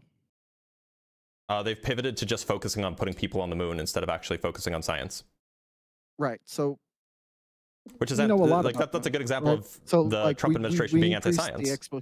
Well, no, you look at the cause and effect. We want to go to the moon. So what did? They transitioned money from the science budget to the exploration budget because they want to. Here's the thing: they actually cut the science budget more than they raised the space, more than they raised the exploration budget. That was in the proposal. Well, apparently it's not going to cost that much for Elon Musk to land us on the moon. Elon Musk isn't landing us on the moon. I don't know if you know that. Oh, did that change? Yeah, Elon Musk isn't involved in Artemis. What do you mean exactly? Artemis isn't flying on SpaceX rockets. The moon lander is. What moon lander? The Artemis program isn't SpaceX. That's what they're planning to do. Do you know what the Artemis on the moon? Yes. Dude. So do you know what the Artemis mission is, right?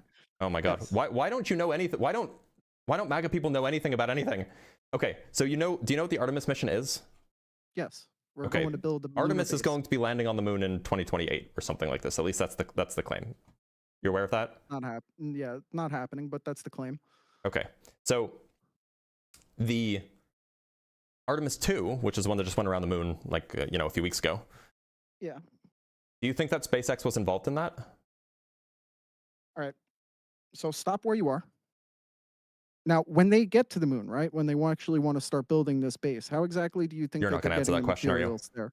No, I'm waiting for you to answer your own question. So no, Now- SpaceX was not involved in the Artemis mission at all. You're insufferable, aren't you? Do you recognize that SpaceX wasn't involved in the Artemis mission? Bro, how are they landing on the moon? With the Space Launch System, which is NASA. How are they landing on the moon? Stop. With the Space Launch How are System. they landing on the moon? No. With the Space they're Launch not. System, They're yeah. using Starship to land on the No, moon. no, they're going to use the Space Yes, Launch they system. are. The Space Launch System. That's how they're going Not to Starship. transport other cargo too. I hate to tell you. I know you don't like Elon Musk. No, but I mean it's just that's not what's true. happening. Like Artemis That's 4, what's happening. when they're going to land on the moon with Artemis 4, they're going to use the SLS, not a Falcon. Right. They're not using Starship. And when Starship is ready, it's going to be the main facilitator of building that moon base, right? Like, maybe. do you agree with that? Maybe. Like, or is it going to be Blue Origin? As far as I One know, or the other. It's as gonna far be as I Bezos know, or Elon. the Falcon rockets can't get to the moon. The Falcon ones can't. Sure, yeah. but they As weren't far as I know, designed to get to Starship the can't moon. get to the moon either. Not yet, right? But that's how The rocket SLS science can. works. Right, but it can't build the base on the moon. It just does not have enough. It's not Neither gonna have can the enough points to Starship. orbit. Yet. Okay, Yeah, so why don't you say that the whoever gets the SLS system contract- can't build a base on the moon yet? Yeah, but that's the idea of the Artemis program, right? That's what we're doing. We're looking for fuel on the moon, right? To further our reach into space. We're looking. Sorry, one more time. We're looking for liquid water on the moon. No, to be we're able to looking for refuel our frozen water, rocket. not liquid water. Well, whatever the case be. We're looking for water. We want to get the water on the moon because it's easier to launch into deep space from the moon. Right? That's Easier. why we're well, doing that's true. Like, that's the whole point.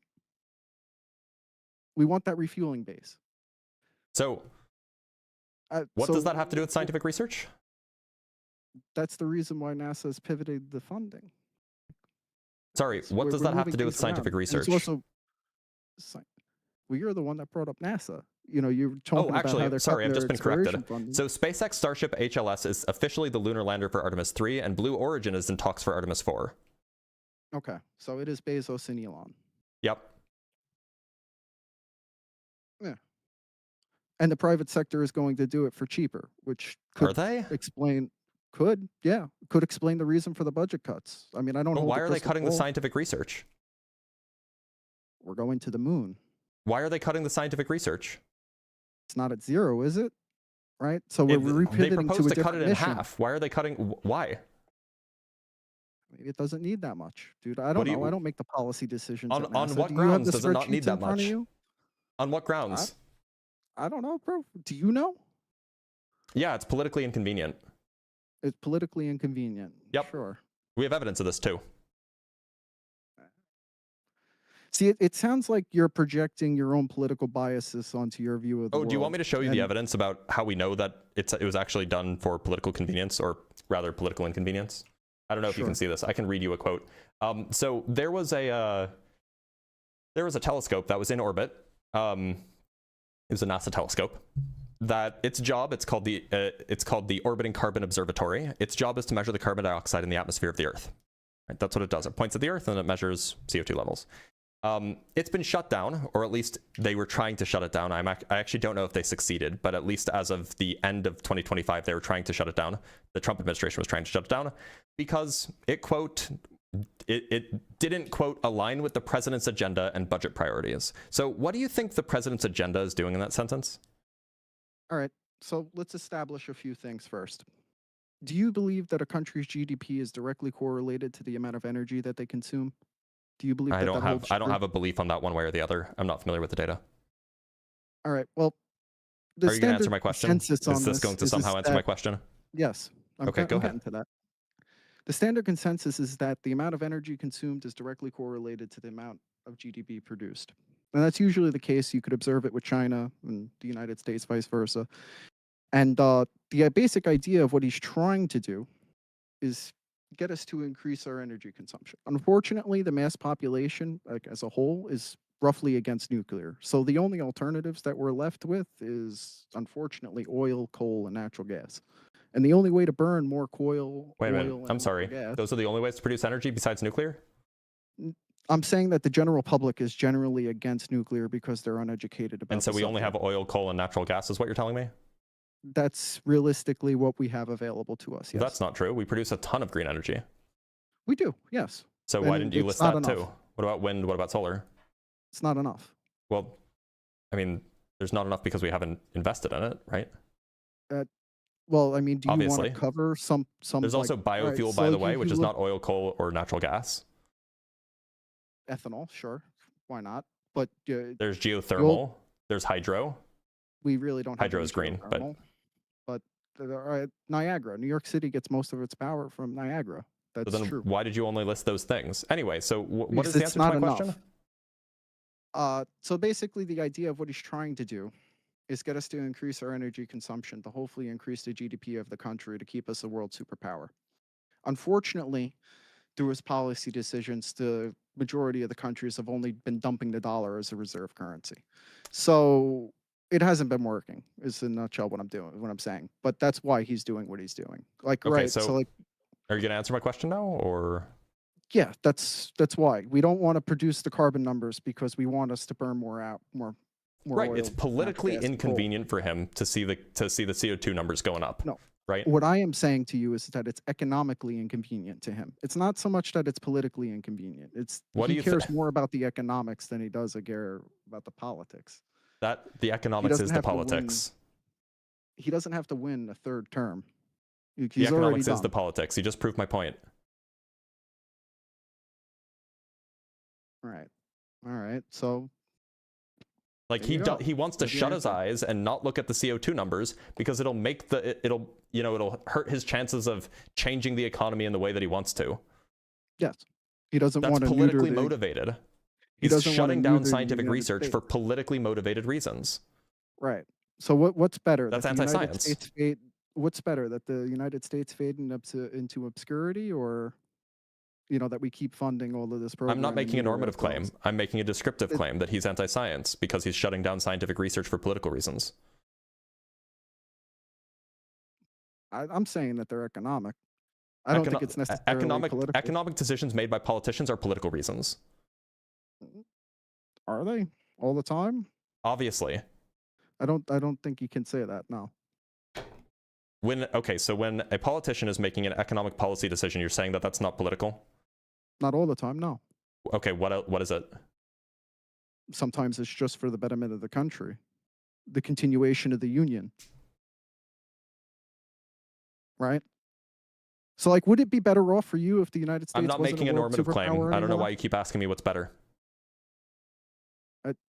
Would it be better if the United States was no longer a superpower? This I'm is not a making a serious normative question claim. because it directly relates to what you're I'm talking not making a about. normative claim. Would it be better for you if the United States was no longer a superpower? This is not a normative debate. I'm not making a normative claim, and I'm not going to stoop to that level. Would it be better for you if the United States was no longer a superpower? I'm sorry, it's irrelevant to the conversation. It is. The point is that he was clearly making a political decision. Obviously. Absolutely is relative. Yes. The word is relevant, not relative. Would have fucking neutered us. I'm not making a normative claim. I don't know if you don't understand that, or you're arguing things that you don't realize are connected. Do you know what normativity means? Do you know what a normative claim is? I don't know what you're trying to say, but okay, a normative claim is a claim about what should be done or how things should be, or some moral judgment or some pragmatic judgment. I'm not making any of those claims. I'm not saying it's good or bad that MAGA is anti-science. I'm not saying it's good or bad that Trump is shutting down CO2 observatories for political reasons. I'm making a descriptive claim that he is shutting down CO2 observatories for political reasons, that he is anti-science. Right, and you can't understand any of the mechanisms that make all of that true. That's what you're saying. All of the mechanisms that make what true? What you're saying, that he's anti-science, and the reasons why everything that is happening around you is happening.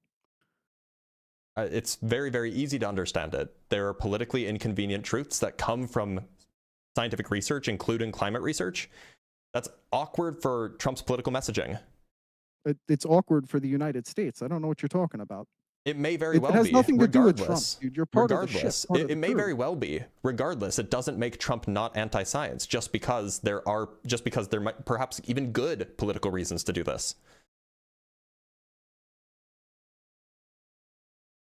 You can agree that Trump is anti-science and then also think that it's a good thing that he's anti-science. It doesn't make him not anti-science just because you think it's a good thing.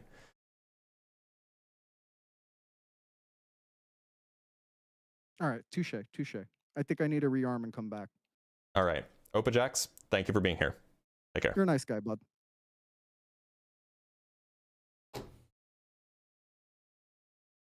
He said I'm a nice guy. Now I feel bad.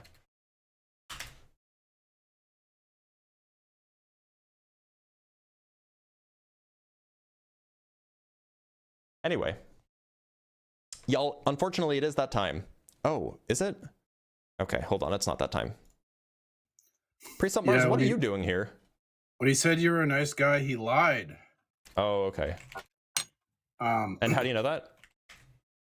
It's a joke. So, Okay. do you think science is the same as a scientific institution? No, that's not my claim. My claim is that anti-science specifically refers to a specific thing in, modern usage. It sounds like you have like a cartoonish sense of anti-science rather than do you know the definition that I've offered you? No. Or that I've offered other people? I'm sorry, I haven't offered it to you yet. The definition of a political movement being anti-science that I've been using is that 1, it systematically rejects or delegitimizes scientific consensus across multiple independent domains, and 2, it undermines the institutions and procedures that produce that scientific knowledge. That's the definition I'm using. Well, you're equivocating on with science, with scientists and institutions, right? No, I'm not equivocating. I'm giving you an explicit definition. It's not an equivocation if I'm giving you the explicit definition at the beginning of the conversation.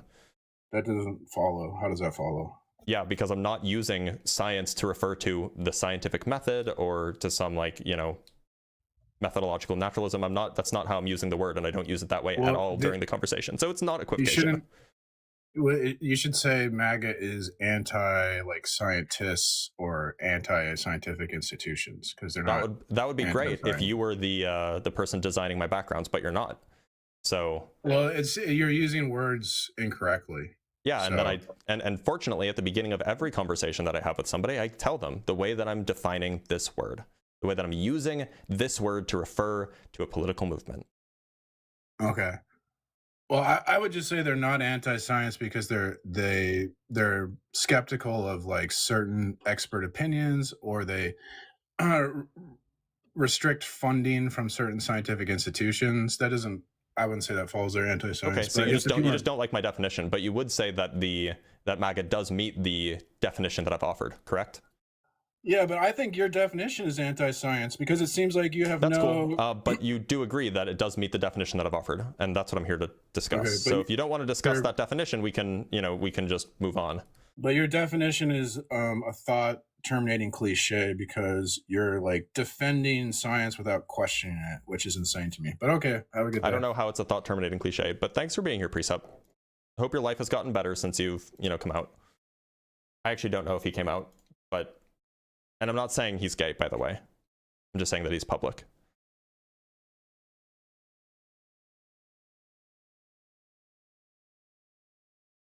I don't know if he's gay. Maybe he is. Maybe he's not. But that's not for me to know. Yeah, there's something else that he was public about. But anyway, we are going to end the live here. Because it's past noon and I'm hungry, I need some coffee. So let me just double check, make sure I didn't miss any cash apps. Yeah, look, $20 is $20, okay. That's what they say, right? Okay, so we didn't, no, we did get a new Patreon, which is rad. Hollow Z, thank you for becoming a $5 Patreon. Now you have access to my debate notes. So if you guys want to keep up with when I'm going live, when I make videos, if you want to see when I'm showing up on somebody else's live, or if you have questions for me or questions for other people in the community, make sure to join the Discord server. It's discord.gg/drblitz. And if you want to learn more about my research, if you want to learn more about the science communication that I do, you can go to my website. It's just blitz.phd. And if you want to support me, at the very, very bottom of that website, down at that little, you know what, I'll just show you my website, actually. I can do that. I have the power here. I'll show you my website. I'm very proud of this website, by the way. I definitely didn't design it myself. I made Claude do it, but it looks really good. So I'm going to show it to you because, it has my name on it and I'm proud of it. So here's the website. You can go check out my research if you want. There's a research button up here, and you can look at the papers I've written, and there's no merch yet, but there will be eventually. There's some my science communication stuff. There's an About Me page. And down here, There's links if you want to support me in one way or another. There's ways to do that. So until next time, tomorrow we're going to be doing some more debates. It will be on a different topic, though. I'll see you later.